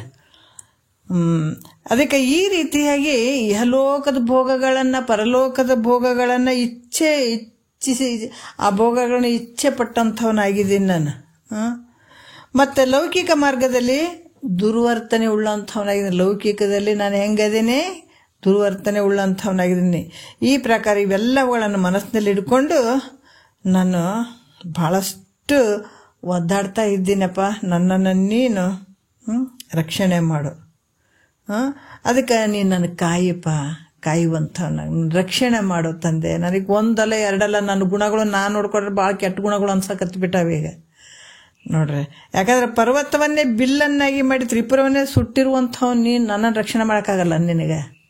ಅದಕ್ಕೆ ನಾನು ಇವು ಗುಣಗಳನ್ನೆಲ್ಲ ಬಿಡಿಸಪ್ಪ ತಂದೆ ಅಂತ ಹೇಳ್ತಾರೆ. ನೋಡ್ರಿ, ಎಷ್ಟು ಅದ್ಭುತವಾಗಿ ಕೇಳ್ತಾರೆ. ನಮ್ಗೆ ಇವು ಯಾವ ನಮ್ಗೆ ಗೊತ್ತೇ ಇಲ್ಲಲ್ಲ. ನಮ್ಮ ನಿಜವಾದ ಇವು ಏನು ಕಷ್ಟ ಕೊಡ್ತಾವಂತ ನಮಗೆ ಗೊತ್ತಿಲ್ಲ. ಅದಕ್ಕೆ ಭಕ್ತನಾದಂಥ ನೋಡಿ, ಈ ಥರ ಎಲ್ಲ ನನ್ನ ಬಲ್ಲಿ ಇಂಥ ಗುಣಗಳು ಅದಾವಪ್ಪ, ನಿನ್ನ ಪಾದಕ್ಕೆ ಬಿದ್ದೀನಿ, ನನ್ನ ಕಾಯೋ ಅಂತ ಕೇಳ್ಕೊಳ್ಳುವಂಥ ವಿಚಾರ. ಈಗ ಎರಡನೇ ನುಡಿಯಲ್ಲಿ ಹೇಳ್ತಾರ, ಏನು ಹೇಳ್ತಾರ, ಫಲವು ಹಲವು ಪ್ರಕಾರವಾದಂಥ ವಿಷಯಗಳ ಉಪದ್ರವದಿಂದ ಕೂಡಿಕೊಂಡು ಹೆಚ್ಚಾಗಿ ಪಾಪಕರ್ಮಗಳನ್ನೇ ಮಾಡಿದ್ದೀನಿ. ಅದಕ್ಕೆ ಎಲ್ಲವನ್ನ ಬಯಸಿ ನಾನೇನು ಮಾಡಿದ್ದೀನಿ, ಹೆಚ್ಚಾಗಿ ದುಃಖವನ್ನು ಅನುಭವಿಸಿದ್ದೀನಿ ಅಂತ ಹೇಳ್ತಾ ಇದ್ದಾನೆ. ಪರಮಾತ್ಮ ನನ್ನನ್ನು ಕಾಪಾಡು, ರಕ್ಷಣೆ ಮಾಡುವಂಥದ್ದು ಎರಡನೇ ನುಡಿಯಲ್ಲಿ ಹೇಳ್ತಾರೆ.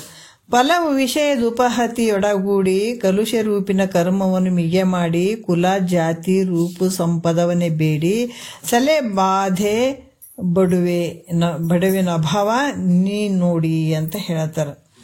ಏನು ಹೇಳ್ತಾರ ಅಂತಂದ್ರೆ, ಫಲವು ಅಂದ್ರೆ ಹಲವು, ವಿಷಯದ ಅಂದ್ರೆ ಹಲವು ವಿಷಯ, ದುಪಹತಿ ಅಂತಂದ್ರೆ ಒಡಗುಳು ಉಪದ್ರವಗಳಿಂದ ಕೂಡಿಕೊಂಡು. ಯಾಕಂದ್ರೆ ಈ ಹಲವು ಪ್ರಕಾರವಾದಂಥ ಈ ವಿಷಯಾದಿಗಳು, ಯಾವ ವಿಷಯಾದಿಗಳು? ಶಬ್ದ, ಸ್ಪರ್ಶ, ರೂಪು, ರಸ, ಗಂಧ. ಇವು ಹೆಂಗದಾವ? ವಿಷಮಿಶ್ರಿತವಾಗಿರುವಂಥ ವಿಷಯಗಳು ಇವು. ಯಾಕಂದ್ರೆ ಉಪದ್ರವ ಇದ್ರ ಒಂದಲ್ಲ ಎರಡಲ್ಲ, ಇದ್ರ ಉಪದ್ರವ. ಒಂದು ಬೇಕನ್ನೋದ್ರಾಗ ಒಂದು ಮುಂಜಾನೆ ಎದ್ದುಗಳನ್ನೇ ಶುರುವಾಯಿತು. ಕಣ್ಣು ನೋಟ ನೋಡ್ಬೇಕಾದ್ರೆ ಸುಂದರವಾಗಿರುವಂಥದ್ದು ಬಯಸ್ತದ, ಅಲ್ಲೇ ತೃಪ್ತಿ ಪಡ್ತೇನೋ ಅಂದರೆ ಇಲ್ಲ. ಕಿವಿ ಶಬ್ದ ಬಯಸ್ತದ, ಹೌದಾ? ಚರ್ಮ ಸ್ಪರ್ಶ ಬಯಸ್ತದ, ನಾಲಿಗೆ ರುಚಿಯಾದಂಥ ತಿನಿಸು. ಇದ್ರ ಉಪದ್ರವ ನೋಡ್ರಿ.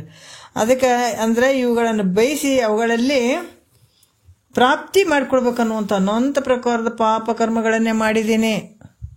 ನೋಡುವಂಥದ್ದು, ರೂಪು ನೋಡುವಂಥದ್ದು ಚೆನ್ನಾಗಿರ್ಬೇಕು. ಯಾಕಂದರೆ ಇದು ಕೂಡ ನಮ್ಗೆ ಮೋಸ ಮಾಡುವಂಥದ್ದೇ. ಈ ಕಣ್ಣು, ಕಿವಿ, ಈ ನಾಲಿಗೆ, ಇವೇನು ಶಬ್ದಾದಿ ವಿಷಯಗಳೇನದಾವ, ಇವುಗಳನ್ನು ಪ್ರಾಪ್ತಿ ಮಾಡ್ಕೊಡ್ಬೇಕನ್ನುವಂಥದ್ದಕ್ಕಾಗಿ ನಾನು ಹಲವಾರು ರೀತಿಯಿಂದ ಪಾಪಕರ್ಮಗಳನ್ನೇ ಮಾಡಿದ್ದೀನಿ. ಯಾಕಂದರೆ ಜಗತ್ತಿನಲ್ಲಿ ಮನುಷ್ಯ ಇಚ್ಛಿತವಾಗಿದ್ದಂಥ ವಿಷಯವು ಇಲ್ಲಿ ಪ್ರಾಪ್ತವಾಗ್ತದಂತಂದ್ರೆ ನನಗೆ ಇಷ್ಟಪಟ್ಟದ್ದು ಈ ಕಾಮ್ಯ ಭಾವನೆ ಇದ್ದಾಗ ನೋಡ್ರಿ, ಒಂದಲ್ಲ ಇವು ಇಂದ್ರಿಯಗಳೇನು ಅದಾವ, ಇವು ಮಾಮೂಲಿ ಅಲ್ಲ. ಇವು ನಮ್ಮ ಶರೀರದಾಗ ಇವೇನು ಇಂದ್ರಿಯಗಳು ಅದಾವಲ್ಲ, ಅಂತಃಕರಣಗಳು, ಆಮೇಲೆ ಈ ಜ್ಞಾನೇಂದ್ರಿಯಗಳು, ಕರ್ಮೇಂದ್ರಿಯಗಳು, ಇವು ಎಕಡೆ ಒಯ್ತಾವ್ರಿ ಇವು.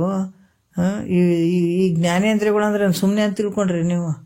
ಅದಕ್ಕೆ ಇಲ್ಲಿ ಹೇಳ್ತಾರೆ, ಏನು ಮನುಷ್ಯ ಈ ಅಂತಃಕರಣ ಮನಸ್ಸು ಇಚ್ಛೆ ಪಡುವಂಥದ್ದು, ಆ ವಿಷಯ ನನಗೆ ಪ್ರಾಪ್ತಿ ಆಗ್ಬೇಕಂತಂದ್ರೆ ಎಂಥ ಒಂದು ಕೆಟ್ಟ ಕೆಲಸ ಕೂಡ ಮಾಡ್ತಾನೆ. ಮಾಡೋಕ್ಕಿಂತ ಮುಂದೆ ನೋಡಂಗಿಲ್ಲ. ಅದಕ್ಕೆ ಇದು ಮನಸ್ಸು ಬಯಸ್ತು ಅಂತಂದ್ರೆ ಇಲ್ಲಿ ಹೆಣ್ಣು, ಹೊನ್ನು, ಮಣ್ಣು ಇದನ್ನು ಪ್ರಾಪ್ತಿ ಮಾಡ್ಕೊಡ್ಬೇಕನ್ನಂತ ಮನಸ್ಸಿನಲ್ಲಿ ಆಯಿತು ಅಂದ್ರೆ ಆತ ಎಂಥ ಒಂದು ಕೆಟ್ಟ ಕೆಲಸ, ನೀಚ ಕೆಲಸ ಮಾಡೋಕ್ಕೂ ಕೂಡ ಹಿಂದ ಮುಂದೆ ನೋಡಂಗಿಲ್ಲ ಮನುಷ್ಯ. ಹಂಗಾಗಿ ಆತ ಏನು ಮಾಡ್ತಾನ, ಎಂಥ ಕರ್ಮವನ್ನಾದ್ರೆ ಮಾಡ್ತಕ್ಕಂಥವನ್ನಾಗ್ತಾನ. ಸುಳ್ಳು ಹೇಳೋದ್ರಿಂದ ಯಾಕಂದ್ರೆ ಯಾರಿಗೇನೋ ಹೊಡೆದು ಬಡಿದು ಇಚ್ಛಿತವಾದಂಥದ್ದನ್ನು ಪಡ್ಕೊಳ್ಬೇಕನ್ನುವಂಥ ಮನಸ್ಸಾದ್ರೆ ಹಂಗೂ ಮಾಡ್ತಾನೆ. ಮತ್ತು ಸುಳ್ಳು ಹೇಳೋದ್ರಿಂದ ಅದೇನಾದ್ರೂ ನಮ್ಗೆ ವಿಷಯ ಸಿಗ್ತದ. ನಾವು ಲೌಕಿಕದಲ್ಲಿ ಇವನ್ನೆಲ್ಲ ಭಾಳ ನೋಡ್ತಾ ಇದ್ದೀವಿ, ಹೌದಿಲ್ಲ? ಏನಾದರೂ ವಿಷಯಗಳು ಸಿಗ್ತಾವಂತಂದ್ರೆ ಯಾವುದನ್ನಿಂದ ಮುಂದೆ ನೋಡ್ಲಾರ್ದನ್ನು ಮಾಡಿಬಿಡ್ತಾರೆ. ಪಾಪದ ಕೆಲಸಗಳನ್ನು ಮಾಡುವಂಥದ್ದು, ಸುಳ್ಳು ಹೇಳುವಂಥದ್ದು.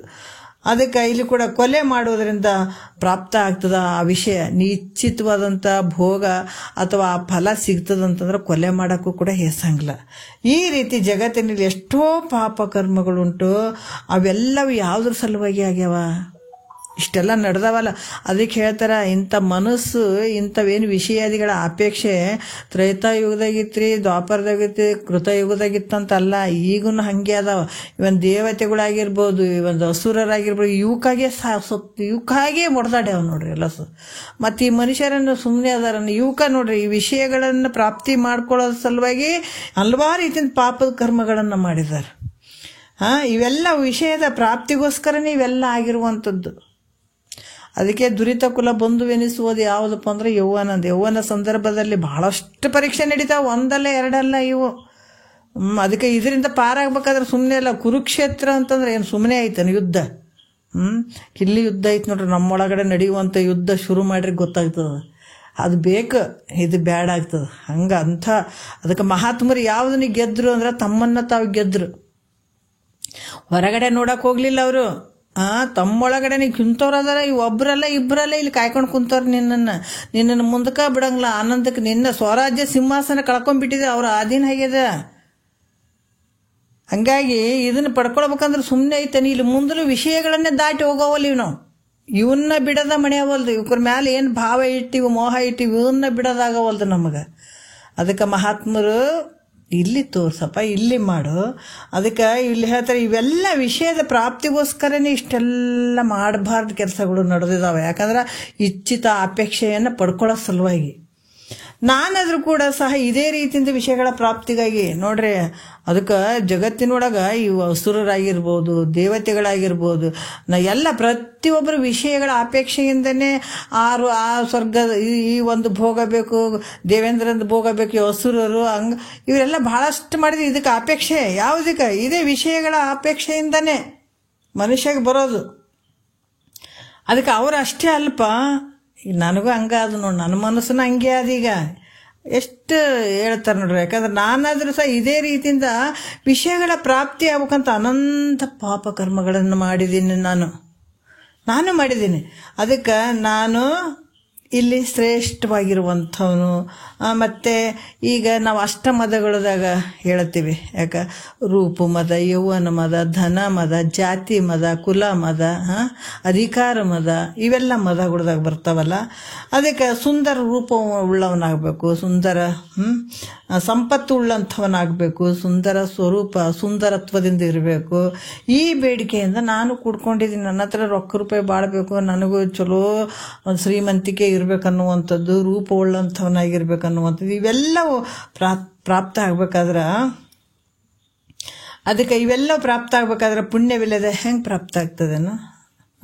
ಆಗುತ್ತೇನೆ? ಇಲ್ಲ. ಈ ಪ್ರಕಾರ ಪ್ರಾಪ್ತವಾಗದೆ ಇದ್ದಂತೆ ಇವುಗಳೆಲ್ಲವನ್ನ ಬೇಡುತ್ತಾ, ಅದಕ್ಕೆ ಮುಂದೆ ಹೇಳ್ತಾರೆ, ಈ ಒಳ್ಳೆ ಸುಂದರ ಇವು ಏನದಾವ, ಈ ಸಂಪತ್ತು ಪ್ರಾಪ್ತಿ ಆಗ್ಬೇಕಾದ್ರೆ ಪ್ರತಿಯೊಂದು, ಒಬ್ಬ ಗಂಡಗ ಒಳ್ಳೆ ಹೆಂಡತಿ ಸಿಗಬೇಕಾದ್ರೆ, ಹೆಂಡತಿಗೆ ಗಂಡ ಒಳ್ಳೆಯವನು ಸಿಗಬೇಕಾದ್ರೆ, ತಂದೆ ತಾಯಿಯಲ್ಲಿ ಮಕ್ಕಳು ಚೆನ್ನಾಗಿ ಹುಟ್ಟಬೇಕಂದ್ರೆ, ಬಂಧು ಬಳಗ ಚೆನ್ನಾಗಿ ಸಿಗಬೇಕಾಗಿತ್ತು ಅಂದ್ರೆ, ನಮ್ಗೆ ಒಂದು 4 ಗಾಡಿ, ಒಂದು 4 ಮನೆಗಳು ಕಟ್ಟಬೇಕಾಗಿತ್ತು ಅಂತಂದ್ರೆ ನೋಡ್ರಿ, ಇವೆಲ್ಲ ಏನು ಭೋಗದು ಸಿಗ್ತಾವಲ್ಲ, ಇವು ಪುಣ್ಯ ಇದ್ದಾಗ ಮಾತ್ರ ಸಿಗ್ತಾವೆ. ಪುಣ್ಯದ ಪ್ರಕಾರನೇ ಸಿಗುವಂಥವು. ಇದು ನಾವೇನಾದ್ರೂ ಮಾಡಿ ಪಡ್ಕೊಳ್ತೀವಿ ಅಂದರೆ ಇದು ಸಾಧ್ಯ ಇಲ್ಲ. ಅವೆಲ್ಲ ಮುಂದೆ ಬರ್ತಾವೆ ನೋಡೋಣ ನಾವು. ಅದಕ್ಕೆ ಇವೆಲ್ಲವುಗಳು ಪುಣ್ಯವಿಲ್ಲದೆ ಹೆಂಗೆ ಪ್ರಾಪ್ತಿ ಆಗ್ತದೇನೋ? ಇಲ್ಲ. ಈ ಪ್ರಕಾರ ಪ್ರಾಪ್ತವಾಗದೇ ಇದ್ದಂಥ ಇವುಗಳೆಲ್ಲವನ್ನ ಬೇಡ್ತೀವಿ. ಯಾಕಂದ್ರೆ ಜಗತ್ತಿನೊಳಗೆ ಎಲ್ಲರೂ ಒಳ್ಳೆಯದನ್ನೇ ಬಯಸ್ತೀವಿ, ಆದ್ರೆ ಆಗ್ತದೇನೋ ಅಂದರೆ ಇಲ್ಲ. ಪುಣ್ಯ ಇಲ್ಲದೆ ಅದು ಆಗಂಗಿಲ್ಲ. ಆದ್ರೆ ಅದ್ರ ಬೆನ್ನತ್ತೀವಿ. ಅದು ಆಗಂಗಿಲ್ಲ ಅಂದ್ರೂ ಕೂಡ ಅದ್ರ ಬೆನ್ನು ಹತ್ತುತ್ತೀವಲ್ಲ. ಅದಕ್ಕೆ ಈ ರೀತಿ ಕಷ್ಟಪಡುವಂಥದ್ದಾಗ್ಯದ. ಅಭವ ಅಂದ್ರೆ ಭವರಹಿತನಾದಂಥ ಪರಮಾತ್ಮನೇ ನನ್ನನ್ನು ನೋಡಿ ನೀನು ಕಾಪಾಡಪ್ಪ ನನ್ನನ್ನು. ಒಂದಲ್ಲ ಎರಡಲ್ಲೋ ಈ ದುಃಖಗಳು ಇದರಿಂದ ಯಾವಾಗ ಪಾರಾಗಂದು ಹೇಳ. ಅದಕ್ಕೆ ಯಮನ ದೂತರು ಬಂದು ಎದೆಗೊದ್ದೊಯ್ಯುವಾಗ ಏನೆಂದು ನಾ ಹೇಳಲಿ, ಭವಬಂಧನದಿ ಕಡೆ ಮಾಡೆನ್ನನು ಕರುಣೆಯ ಸದ್ಗುರುವೇ. ಅದಕ್ಕೆ ಒಂದಲ್ಲ ಎರಡಲ್ಲಪ್ಪ ನನ್ನ ಕಷ್ಟ, ಅದಕ್ಕೆ ನೀನು ಕಾಯುವ ತಂದೆ ಅಂತ ಪರಮಾತ್ಮನಲ್ಲಿ ಬೇಡಿಕೆ ಇಡ್ತಾ ಇದ್ದಾನೆ. ನಮ್ಮ ಲಿಸ್ಟುಗಳೇನೋ ಸಂಪತ್ತು ಬರಬೇಕು, ರೊಕ್ಕ ಬರಬೇಕು, ರೂಪಾಯಿ ಬರಬೇಕು, ಅಷ್ಟು ಮನೆ ಕಟ್ಸ್ಬೇಕು, ಇಷ್ಟು ಮನೆ ಕಟ್ಸ್ಬೇಕು, ನಮ್ಮ ಆಸೆಗಳು. ಇಲ್ಲಿ ನಿಜವಾದ ಭಕ್ತನ ಬೇಡಿಕೆ ನೋಡ್ರಿ. ನಮ್ಮಲ್ಲಿರುವಂಥ ದುರ್ಗುಣಗಳು ನನ್ನನ್ನು ಕಷ್ಟ ಕೊಡಕತ್ತೇವಪ್ಪ. ಈ ಶರೀರದ ಮೇಲೆ ಮೋಹ ಅನ್ನುವಂಥದ್ದು ಕಷ್ಟ ಕೊಡಕತ್ತದ. 1 2 ಆತನ ಬೇಡಿಕೆ ನೋಡ್ರಿ. ನಿಜವಾಗಿ ಗೊತ್ತಾಗ್ತದೆ ನಮಗೆ. ಈಗ 3ನೇ ನುಡಿಯಲ್ಲಿ ಹೇಳ್ತಾರ, ಪರಮಾತ್ಮನು ದಯಾಸಾಗರನು, ಶಕ್ತಿಯಿಂದ ಸಹಿತನಾದಂಥವನು, ಮತ್ತು ಸದಾ ಸತ್ಪುರುಷರ ಮನಸ್ಸಿನಲ್ಲಿ ವಾಸ ಮಾಡ್ತಕ್ಕಂಥವನಾಗಿದ್ದಾನೆ. ಪರಮಾತ್ಮನ ಸ್ತುತಿಸಿ ತನ್ನನ್ನು ರಕ್ಷಿಸ್ಬೇಕಂತ ಭಕ್ತನಾದಂಥ ಬೇಡ್ಕೊಳ್ತಾನೆ ಪರಮಾತ್ಮ. ಯಾಕಂದ್ರೆ ನೋಡ್ರಿ, ಇಲ್ಲಿ ಅಂತಃಕರಣಕ್ಕೆ ಮೆಚ್ಚತಾನ. ಭಗವಂತನಿಗೆ ಎಷ್ಟು ರೊಕ್ಕ ರೂಪಾಯಿ ಇಟ್ಟು ಆಮೇಲೆ ಇಷ್ಟು ಹಣ್ಣುಗಳನ್ನು ತಂದಿಟ್ಟು ಪೂಜೆದು ಎಲ್ಲ ವ್ಯವಸ್ಥೆಗಳನ್ನ ಎಲ್ಲ ನೀ ಏಟು ಮಾಡು. ಆದ್ರೆ ಮನಸ್ಸು ಶುದ್ಧ ಇರಲಿಲ್ಲ ಅಂದ್ರೆ, ಅಂತಃಕರಣನೇ ಸ್ವಚ್ಛ ಇರಲಿಲ್ಲ ಅಂದ್ರೆ, ಅದಕ್ಕೆ ಪರಿಶುದ್ಧವಾದಂಥ ಅಂತಃಕರಣವನ್ನು ನೋಡ್ತಾನೆ ಪರಮಾತ್ಮ. ಯಾರು ಪರಿಶುದ್ಧವಾದ ಅಂತಃಕರಣ ಉಳ್ಳಂಥವ್ರಾಗಿರ್ತಾರೆ ಅಲ್ಲೇ ನಿಂತ್ಕೊಂಡ್ಬಿಡ್ತಾನಂತ. ಇಲ್ಲಿ ಕೂಡ ಹೇಳ್ತಾರ, ಏನು ಹೇಳ್ತಾರ, ಪರಮಾತ್ಮೆಗೆ ಅದನಂತಂದ್ರೆ ಕರುಣಾಸಾಗರ ಇರುವಂಥವನು ಮತ್ತು ಶಕ್ತಿಯಿಂದ ಕೂಡಿದಂಥವನತ. ಅದಕ್ಕೆ ಸದಾ ಸತ್ಪುರುಷರ ಮನಸ್ಸಿನಲ್ಲೇ ಇರುವಂಥವನು, ಮತ್ತು ಅವರು ಅದನ್ನೇ ಧ್ಯಾನ ಮಾಡ್ಕೊತ ಅದೇ ಸ್ವರೂಪನ್ನಾಗಿರ್ತಾರೆ. ಅದಕ್ಕೆ ಹೇಳ್ತಾರೆ, ಪರಮಾತ್ಮನನ್ನು ತಿಳ್ಕೊಳಕ್ಕೆ ಹೋದಾಗ ಏನಾಗ್ತಾನೆ, ಪರಮಾತ್ಮನ ಆಕಾರನೇ ಪಡೆದು ಬಿಡ್ತಾನಲ್ಲಿ. ಅದಕ್ಕೆ ಇಲ್ಲಿ ಕೂಡ 3ನೇ ನುಡಿಯಲ್ಲಿ ಹೇಳ್ತಾರ, ಕರುಣಾಂಬು ನಿಧಿ ತೆರೆ ಮಸುಗುವ ಪಾಂಗ್ ಗಿರಿರಾಜ ಸುತೆ ವಿರಾಜಿಸುವ ವಾಮಾಂಗ ಶರಣ ಸಂಕುಳದ ಮಾನಸ ನಿಜ ಸಂಗ ಪರಿಭವ ಯುತನು ಎನ್ನ ಎಲೆ ಶಂಭುಲಿಂಗ ಅಂತ ಹೇಳುವಂಥ ವಿಚಾರ. ಈ 3ನೇ ನುಡಿಯಲ್ಲಿ ಹೇಳ್ತಾರ, ಕರುಣಾಂಬು ನಿಧಿ ಅಂದ್ರೆ ದಯೆಯಿಂದ, ಅದು ದಯೆ ಹೆಂಗದಂದ್ರೆ ಸಮುದ್ರೋಪಾದಿಯಿಂದ ಕೂಡಿದಂಥದ್ದು ಪರಮಾತ್ಮನ ದಯೆ. ಮತ್ತೆ ಇಲ್ಲಿ ಕೂಡ ಏನು ಹೇಳ್ತಾರ, ಪರಮಾತ್ಮ ಸಾಗರದಲ್ಲಿ ತೆರೆಗಳು ಯಾವ ಒಂದಕ್ಕೊಂದು ಈ ಒಂದಕ್ಕೊಂದು ಹಿಂಗೆ ಬಡ್ದು ಒಂದು ಇದು ಮಾಡ್ತಿರ್ತಾವ ನೋಡ್ರಿ, ತೆರೆಗಳು ಒಂದಕ್ಕೊಂದು ಮಸೀವಂತವಾಗಿರ್ತಾವಲ್ಲ, ಅದೇ ಪ್ರಕಾರ ನಿನ್ನ ಕರುಣಾಂಬು ಹೆಂಗದ, ಕರುಣ ಎಂಬುವ ಸಮುದ್ರದ ತೆರೆಗಳು, ನಿನ್ನ ಕರುಣೆ ಅನ್ನುವಂಥ ಸಮುದ್ರದ ತೆರೆಗಳು ಒಂದಕ್ಕೊಂದು ಅಪ್ಪಳಿಸ್ತಿರ್ತಾವ. ಅದ್ರಂಗ ಇಲ್ಲಿ ಕರುಣ ಅನ್ನುವಂಥದ್ದು ನಿನ್ನ ಒಂದು ಸಮುದ್ರದ ತೆರೆಗಳು ಒಂದಕ್ಕೊಂದು ಮಸೆದು ನೋಡ್ರಿ ಕಡೆಗಣ್ಣಿನ ಕೋಡಿಯಿಂದ ಹೊರ ಬೀಳುತ್ತದ. ಅದಕ್ಕೆ ಕರುಣ ರಸದ ಕೋಡಿ ವರಿವ ಕಟಾಕ್ಷದ ಪರತತ್ವ ರೂಪವ ಆಲಾಪದ ವರ ಪುಣ್ಯಮಯ ಶರೀರದ ನೀರಾಭಾರಿ ಸದ್ಗುರುವಿರಲೆನ್ನ ಮಾನಸದಲ್ಲಿ. ಎಷ್ಟು ಅದ್ಭುತವಾಗಿ ಹೇಳ್ತಾರೆ. ಯಾಕಂದ್ರೆ ನಿನ್ನ ಕರುಣೆ ಹೆಂಗೈತಪ್ಪ ಅಂತಂದ್ರೆ ಸಮುದ್ರೋಪಾದಿಯಿಂದ ಕೂಡಿದಂಥದ್ದು ಅಂತ ಹೇಳ್ತಾರೆ ಅವರು. ಅದಕ್ಕೆ ನಿನ್ನ ಕಡೆಗಣ್ಣಿನ ಕೋಡಿಯಿಂದ ಹೊರ ಬೀಳುತ್ತದ ಅಂಥ ಯಾವ ಕೃಪಾದೃಷ್ಟಿಯಿಂದ ನೀನು ನೋಡಿದ್ದಾದ್ರೆ ಕರುಣೆಯಿಂದ. ಅದಕ್ಕೆ ಬಹು ಸುಲಭ ಬ್ರಹ್ಮಜ್ಞಾನ ಗುರು ಒಲಿದು ಪೇಳದಿರಲು ಬ್ರಹ್ಮನಿವಾಸದ್ದೆ ಅಂತ. ಗುರು ಒಲಿದು ಪೇಳಿದಾಗ ಶಿಷ್ಯನಂತ ಕಣಕ್ಕೆ ತಾಗುವಂಥದ್ದಿದು. ಏನು ಹೇಳ್ತಾ ಇದ್ದಾರ ಇಲ್ಲಿ, ನೀನು ಯಾವ ಕೃಪಾದೃಷ್ಟಿಯಿಂದ ನೀನು ನೋಡಿದ್ದಾದ್ರೆ ಅಂಥ ಬಹಳ ಕರುಣೆಯಿಂದ ಒಂದು ಕೃಪಾದೃಷ್ಟಿಯಿಂದ ನೋಡಿದ್ದಾದ್ರೆ ನೋಡ್ರಿ. ಯಾಕೆ ಸದ್ಗುರುವಿನ ಬಳಿ ಅಷ್ಟು ತಾಕತ್ತಿರ್ತದ್ರಿ. ಬರೀ ಅದೇ ಮಾತೆ ಅದಕ್ಕೆ ಹೇಳ್ತಾರೆ, ಇಲ್ಲಿ ಸ್ಪರ್ಶ ಮಾಡಿದ್ದಾಗಲಿ, ನೋಟದಿಂದಾಗಲಿ, ಮಾತಿನಿಂದಾಗಲಿ, ವಚನದಿಂದಾಗಲಿ, ಒಂದಲ್ಲ ಎರಡಲ್ಲ ಆತಂದು ಲೀಲೆ ಧನ್ಯನೇ ಆಗಿಬಿಡ್ತಾನೆ. ಅಂಥ ಶ್ರೋತ್ರಿಯ ಬ್ರಹ್ಮನಿಷ್ಠ ಸದ್ಗುರು ಸಿಕ್ಕಂಥ ಶಿಷ್ಯ ಅಲ್ಲಿ ಧನ್ಯನೇ ಆಗಿಬಿಡ್ತಾನ್ರಿ. ಏನಂತೀರಿ ಅದ? ಯಾಕಂದ್ರೆ ಆ ಮನಸ್ಸು ಕರುಣೆಯಿಂದ ಕೂಡಿದಂಥ ಭಾವ, ಆ ಭಾವದಲ್ಲಿ ಅಥವಾ ಒಂದು ಕೃಪಾ ದೃಷ್ಟಿಯಿಂದ ನಿನ್ನ ನೋಡಿದ್ರೆ ನೀ ಪಾವನೆ ಆಗ್ತದೆ. ಅದಕ್ಕೆ ಮಹಾತ್ಮರು ಆಡಿ ಹೋಗಿದ್ದಾರೆ, ಇಲ್ರಿ ಅವಾಗಿದ್ರೇನ್ರಿ ಅಂಥ ಶಿಷ್ಯರು ಇದ್ರು, ಅಂಥ ಗುರುಗಳು ಇದ್ರು ಅಂತ ಅನ್ನಂಗಿಲ್ಲ ಈಗ. ಬರೀ ಕರುಣೆಯಿಂದ ನೋಡ್ರಿ. ಭಕ್ತ ಜ್ಞಾನದೇವಗ ಏನು ನೀನು ಅಂಥ ಬರೀ ದೊಡ್ಡ ಜ್ಞಾನಿ ಆಗಿಬಿಟ್ಟಿದೆ ನೀನು. ಇಷ್ಟು ವೇದ ಉಪನಿಷತ್ತುಗಳು ಈ ವಾಕ್ಯಗಳನ್ನು ಮಂತ್ರಗಳನ್ನು ನೀನೇನು ಇದು ಮಾಡ್ತೀಯ ಅಂದ್ರೆ ಕೋಣನ ಬ್ಯಾಗ್ ಮಂತ್ರಗಳನ್ನು ನುಡಿಸಿಬಿಟ್ರು. ಯಾಕಂದ್ರೆ ಅಂಥ ಮಹಾತ್ಮರು ಹಂಗೆ ಒಲ್ದು ಬಿಟ್ರೆ ಏನನ್ನ ಆ ಚಾಂಗ್ ದೇವ್ ಮಹಾರಾಜ ಬರೀ ಒಂದು ಹುಲಿ ಮೇಲೆ ಆತನ ಬಂದ್ರೆ ಬರೀ ನಶ್ವರ ಏನು ಚೈತನ್ಯ ಇರದೇ ಇರುವಂಥ ಗೋಡೆ ಮೇಲೆ ಬರ್ತಾರೆ ನೋಡ್ರಿ ಅವರು. ಆವಾಗ ಗೊತ್ತಾಗ್ಬಿಡ್ತು, ಅಬ್ಬಾಬಾ ಏನು ಭಕ್ತ ಜ್ಞಾನದೇವ ಎಂಥ ಒಂದು ಶಕ್ತಿ ಉಳ್ಳಂಥದ್ದು ಅದನ್ನಂತ. ಅವಾಗೆ ಸಾಷ್ಟಾಂಗ ನಮಸ್ಕಾರ ಮಾಡ್ತಾನತ. ಎಲ್ಲಕ್ಕಿಂತ ನಾನೇ ಶ್ರೇಷ್ಠ ಅಂತ ಬಹಳ ಅಹಂಕಾರ ಮಮಕಾರದಾಗ ಬಿದ್ದಿರ್ತಾನತ. ಯಾಕಂದ್ರೆ ಅಷ್ಟೊಂದು ಅದೇ ಇಂಥ ಒಂದು ಇದಾದನಂತ. ಅವ್ರಿಗೇನು ತೊಂದರೆ ಕೊಟ್ಟಿಲ್ಲ ಅಂತೀರೇನು? ಭಾಳಷ್ಟು ತೊಂದರೆ ಕೊಟ್ಟರು. ಆದರೂ ಕೂಡ ಕೋಣನ ಬಾಯಲ್ಲಿ ಮಂತ್ರವನ್ನು ನುಡಿಸಿಬಿಟ್ರು. ಮಹಾತ್ಮರ ಒಂದು ಕೃಪಾ ದೃಷ್ಟಿ ಹಂಗೆ ಇರ್ತದ ಅದು. ಅವ್ರು ಒಲಿದು ಎಂಥ, ಅದಕ್ಕೆ ನೀನು ಒಲಿದರೆ ಕೊರಡು ನಾವು ಭಾಳಷ್ಟು ಇದು ಮಾಡ್ಕೋತೀವಿ. ಅವಾಗಿದ್ದರೆ ಈಗಿಲ್ಲ ಅಂತಲ್ಲ, ಈಗ ಅವೆಲ್ಲ ನಡೀತಾವೆ ಈಗಾದರೂ ಕೂಡ. ನಿನ್ನ ಭಕ್ತಿ ಹೆಂಗಿರ್ತದೆ ಹಂಗೆ ನೀನು. ಅವಾಗೇ ಇದ್ರಪ್ಪ ಈಗೇನಿಲ್ಲ, ಈಗಿದ್ರಪ್ಪ ಅವಾಗ ಅಂತಲ್ಲ. ನಿನ್ನ ಭಕ್ತಿ ಎಷ್ಟಿರ್ತದೆ ಅಷ್ಟು ನಡೀತಾವೆ ಈಗಾದರೂ ಕೂಡ. ಅದಕ್ಕೆ ನೀನು ಒಲಿದರೆ ಕೊರಡು ಕೊನರುವುದಯ್ಯ, ನೀನು ಒಲಿದರೆ ಬರಡು ಹಯನುವುದಯ್ಯ, ನೀನು ಒಲಿದರೆ ವಿಷವ ಅಮೃತವಹುದಯ್ಯ, ನೀನು ಒಲಿದರೆ ಸಕಲ ಸಿದ್ಧಿ. ನೋಡ್ರಿ ಎಲ್ಲ ಸಕಲ ಪಡಿಪದಾರ್ಥಗಳು ಇದರಲ್ಲಿ ಕೂಡಲ ಸಂಗಮ ದೇವ ಅಂತ. ಅಥವಾ ಒಬ್ಬ ಹೋದ್ರೆ ಎಲ್ಲನೂ ಆಗ್ತದ. ಕೊರಡು ಕೊನರುವುದಯ್ಯ, ನೀನು ಒಲೆದರೆ ಬರಡು ಹಯನುವುದಯ್ಯ. ಅವಾಗ ಏನೋ ಒಂದು ನುಡಿಗೈತ್ರಿ ಅಂತ ಅನ್ನಂಗಿಲ್ಲ, ಈಗೂ ನಡೀತಾವ. ಈ ರೀತಿಯಾಗಿ ಇಲ್ಲಿ ಕೂಡ ಹೇಳ್ತಾರ. ಹೌದು, ಕೃಪಾದೃಷ್ಟಿಯಿಂದ ನೋಡಿದರೆ ನಾನು ಸಹಜವಾಗಿ ಉದ್ಧಾರ ಆಗ್ತೀನಿ. ಒಂದು ಸ್ವಲ್ಪ ನನ್ನ ಕೃಪೆಯಿಂದ ನನ್ನನ್ನು ನೋಡಿಬಿಡುತ್ತಂದೆ.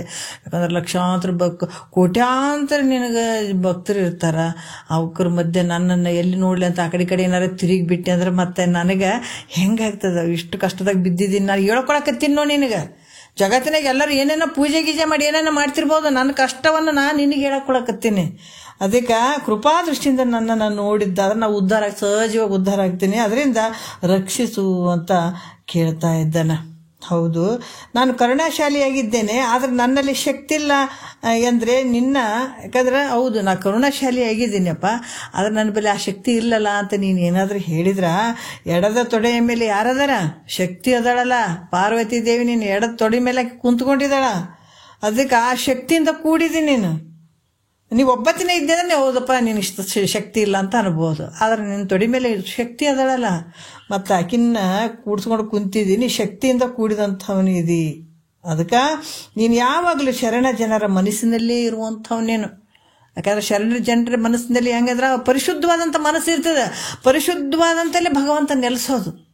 ಮತ್ತು ಅವ್ರಿಗೇನು ಅದು ಬೇಕಿದು ಬೇಕಂತ ಏನಾದ್ರು ಕಾಮ್ಯ ಭಾವನೆಗಳು ಇರ್ತಾವನ, ಅದು ಮಾಡಬೇಕು ಇದು ಮಾಡಬೇಕು, ಅದು ವಿಷಯಾದಿಗಳು ಭಾವ ಅವೆಲ್ಲವನ್ನ ಬಿಟ್ಟಿರ್ತಾರ. ಪರಮಾತ್ಮಲ್ಲಿ ವಾಸ ಮಾಡಕ್ಕೆ ಸ್ಥಳವನ್ನು ಬಿಟ್ಟಿರ್ತಾರ ಅವರು. ಆ ಭಾವದಲ್ಲಿ ಏನು ಅಂದಿರಂಗಿಲ್ಲ, ಭಗವಂತನ ಸ್ಥಾನ ಅದು.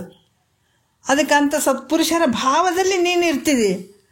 ಇದರಿಂದ ಸತ್ಪುರುಷರಿಗೆ ಸಹಾಯಕನಾದಂಥ ಮತ್ತು ಶಕ್ತಿಯಿಂದ ಕೂಡಿದಂಥ ನೀನು ನನ್ನನ್ನು ಬಿಡಬೇಡಪ್ಪ, ಕಾಯಿ ತಂದೆ.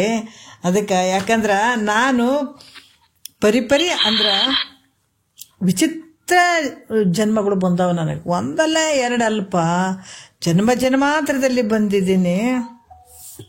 ಎಲ್ಲಕ್ಕೂ ಸುಖದ ಉತ್ಪತ್ತಿಗೆ ಕಾರಣವಾದಂಥ ಪರಮಾತ್ಮನೇ ನನ್ನನ್ನು ಕಾಪಾಡೋ ತಂದೆ ಅಂತ ಕೇಳಿಕೊಳ್ಳುವಂಥದ್ದು. ಇಲ್ಲಿ ಮತ್ತು ಇನ್ನು ಹೇಳ್ತಾರೆ ಮುಂದಿನ ಪದದಿಂದ ಕೂಡ ಭಕ್ತನಾದಂಥ, ಯಾಕಂದ್ರೆ ಜೋಡುಗಡಣೆಯ ಈ ಒಂದು ಹಾಡುಗಳನ್ನು ರಚನೆ ಮಾಡೀನಿ ಅಂತ ಹೇಳಿದಾರೆ ಅವರು. ಇಲ್ಲಿ ಕೂಡ ಏನು ಹೇಳ್ತಾರ, ಈ ಪದದಿಂದ ಭಕ್ತನಾದಂಥವನು ಪರಮಾತ್ಮನನ್ನು ಇನ್ನೂ ಒಂದಿಷ್ಟು ದುಃಖಗಳನ್ನು ಹೇಳ್ಕೊಳತ್ತಾನ. 17ನೇ ನುಡಿಯಲ್ಲಿ ಇನ್ನೊಂದು 2 ನಿಮಿಷ ನೋಡೋಣ. ಎನ್ನನೆ ಪಾಲಿಸು ಪುಣ್ಯಮಯ ಗಾತ್ರ, ಸನ್ನುತ ಸುಗುಣ ಮಣಿಗಣ ಸೂತ್ರ. ನೋಡ್ರಿ, ಪುಣ್ಯಮಯ ಗಾತ್ರ ಅಂದ್ರೆ ಪುಣ್ಯ ಸ್ವರೂಪವಾದ ಶರೀರ ಉಳ್ಳಂತ ಪರಮಾತ್ಮ. ಸನ್ನುತ ಅಂದ್ರೆ ಚೆನ್ನಾಗಿ ಕೀರ್ತಿಸ್ಲಿಕ್ಕೆ ಯೋಗ್ಯವಾದಂಥ ಪರಮಾತ್ಮ. ಸುಗುಣ ಅಂದ್ರೆ ಸದ್ಗುಣಗಳು ಅನ್ನುವಂಥದ್ದು. ಪುಣ್ಯಮಯ ಗಾತ್ರ, ಪುಣ್ಯ ಸ್ವರೂಪವಾಗಿದ್ದಂಥ ಶರೀರವುಳ್ಳವನು. ಜೀವಿ ಕೋಟಿಗಳ ಪುಣ್ಯಕ್ಕಿಂತಲೂ ನಿನ್ನ ಪುಣ್ಯ ಹೆಂಗದ ವಿಚಿತ್ರವಾದದ್ದು. ಎಲ್ಲ ಒಂದು ಪುಣ್ಯಮಯವಾದಂಥ ಶರೀರ ನಿಂದೈತೆ, ಪುಣ್ಯ ಸ್ವರೂಪವಾಗಿರುವಂಥ ಶರೀರ ಉಳ್ಳಂಥವನು. ಈ ಜೀವ ಕೋಟಿಗಳೇನು ಅದಾವ ಅವೆಲ್ಲ ಪುಣ್ಯಕ್ಕಿಂತ ನಿನ್ನ ಪುಣ್ಯ ಬಹಳ ವಿಚಿತ್ರವಾದಂಥದ್ದಪ್ಪ. ಯಾಕಂದ್ರೆ ಜೀವಿಗಳ ಶರೀರ ರಚನೆ ಆಗ್ಬೇಕಾದ್ರೆ ಏನಾಗ್ಯದ, ಸಕಲ ಜೀವಿಗಳ ರಚನೆ ಆಗ್ಬೇಕಾದ್ರೆ ತಮ್ಮ ತಾವೇ ಹುಟ್ಟ್ಯಾವೇನೋ ಇಲ್ಲಲ್ಲ, ತಮ್ಮ ತಾವೇ ಮಾಡ್ಕೊಂಡಾರೇನೋ ಇಲ್ಲಲ್ಲ, ತಂದೆ ತಾಯಿ ಮಾಡ್ಯಾರೇನೋ ಇಲ್ಲ.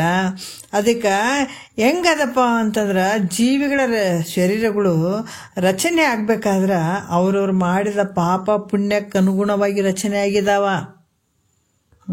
ಅದರಿಂದ ಅವರಿಗೆ ಪುಣ್ಯದಿಂದ ಸುಖ, ಪಾಪದಿಂದ ದುಃಖ ಆಗ್ತದೆ ಜಗತ್ತಿನೊಳಗೆ.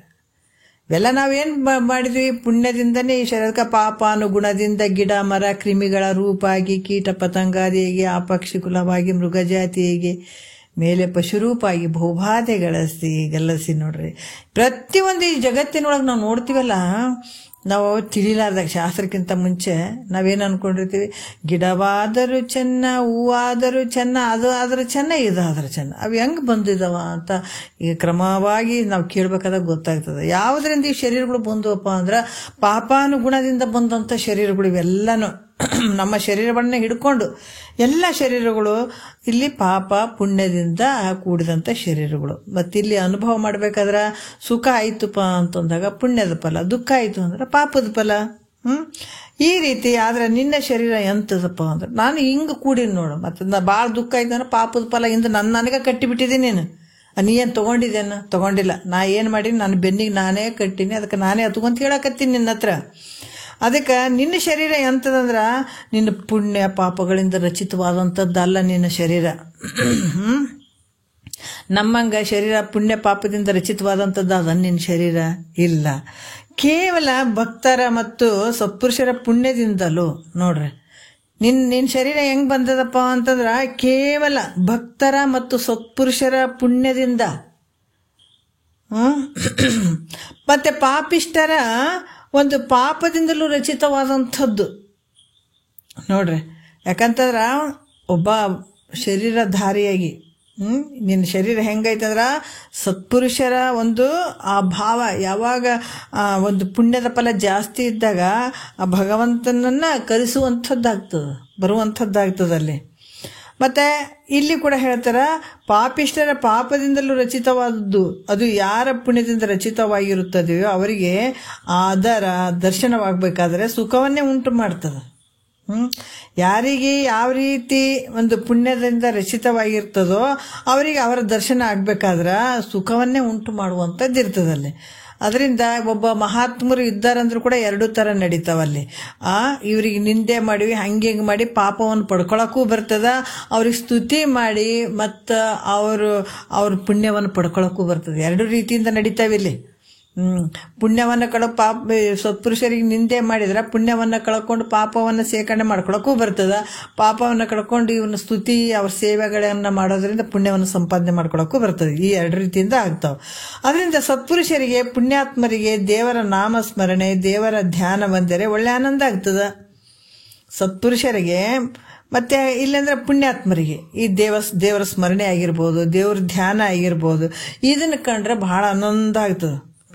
ಯಾವುದರಿಂದ? ಪುಣ್ಯದ ಶರೀರದಿಂದ ರಚಿತವಾದಂಥದ್ದು.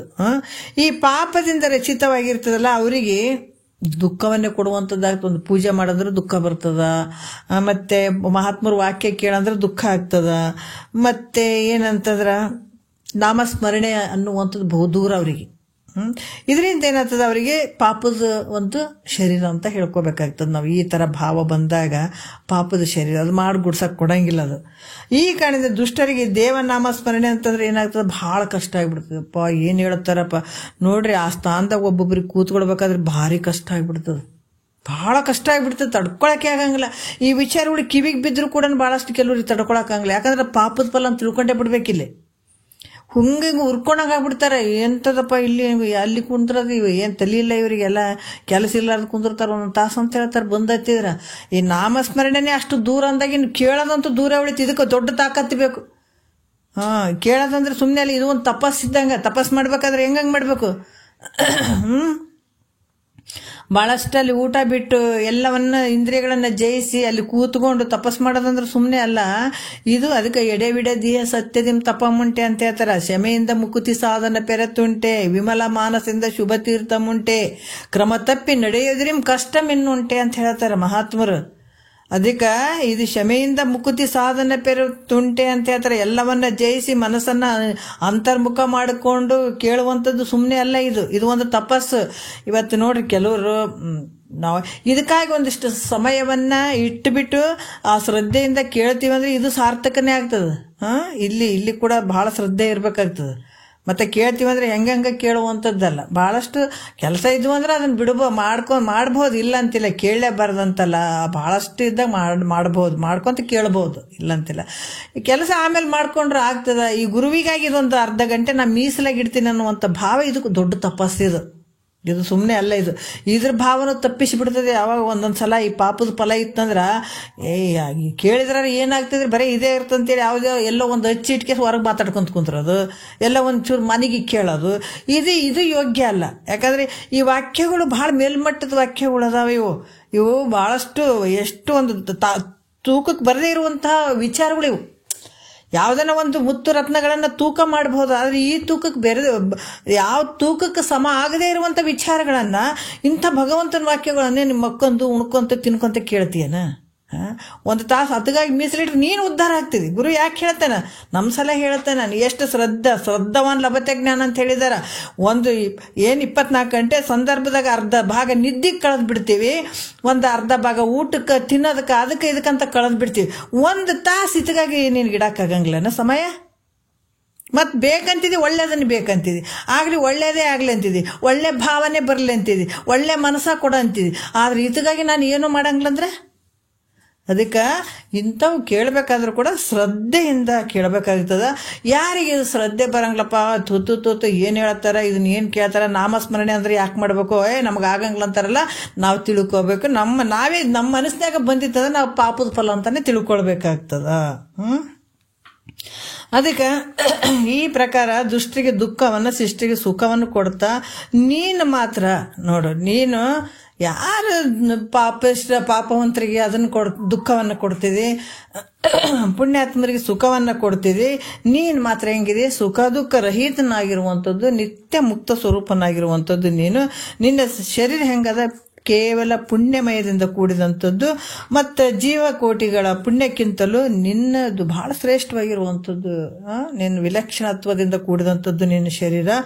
ಇಂಥ ಪುಣ್ಯ ಶರೀರದಿಂದ ಕೂಡಿದಂಥ ನೀನು ಹೆಂಗಿದೆ ಅಂದ್ರೆ ಸ್ತೋತ್ರ ಮಾಡಲಿಕ್ಕೆ ಯೋಗ್ಯ ಉಳ್ಳಂಥವನಾದಂಥವು. ನೀನು ಸದ್ಗುಣಗಳನ್ನುವಂಥ ಮಣಿಗಳಿಗೆ ದಾರದ ಸದೃಶ್ಯವಾಗಿರುವಂಥದ್ದು. ಎಲ್ಲ ಮಣಿಗಳಿಗೆ ಧಾರಣೆ ಯಾವ ರೀತಿ ಐತಿ ನೋಡು, ಒಂದೇ ಎಲ್ಲ ಮಣಿಗಳು ಆ ದಾರದಲ್ಲಿ ಪೂರ್ಣಿಸಿದಂಗ ನೀನು ದಾರ ಸದೃಶ್ಯನಾಗಿರುವಂಥವನು. ಜಗತ್ತಿನ ಸಕಲ ಜೀವರಾಶಿಗಳು ನಿನ್ನಲ್ಲೇ ಅದಾವ.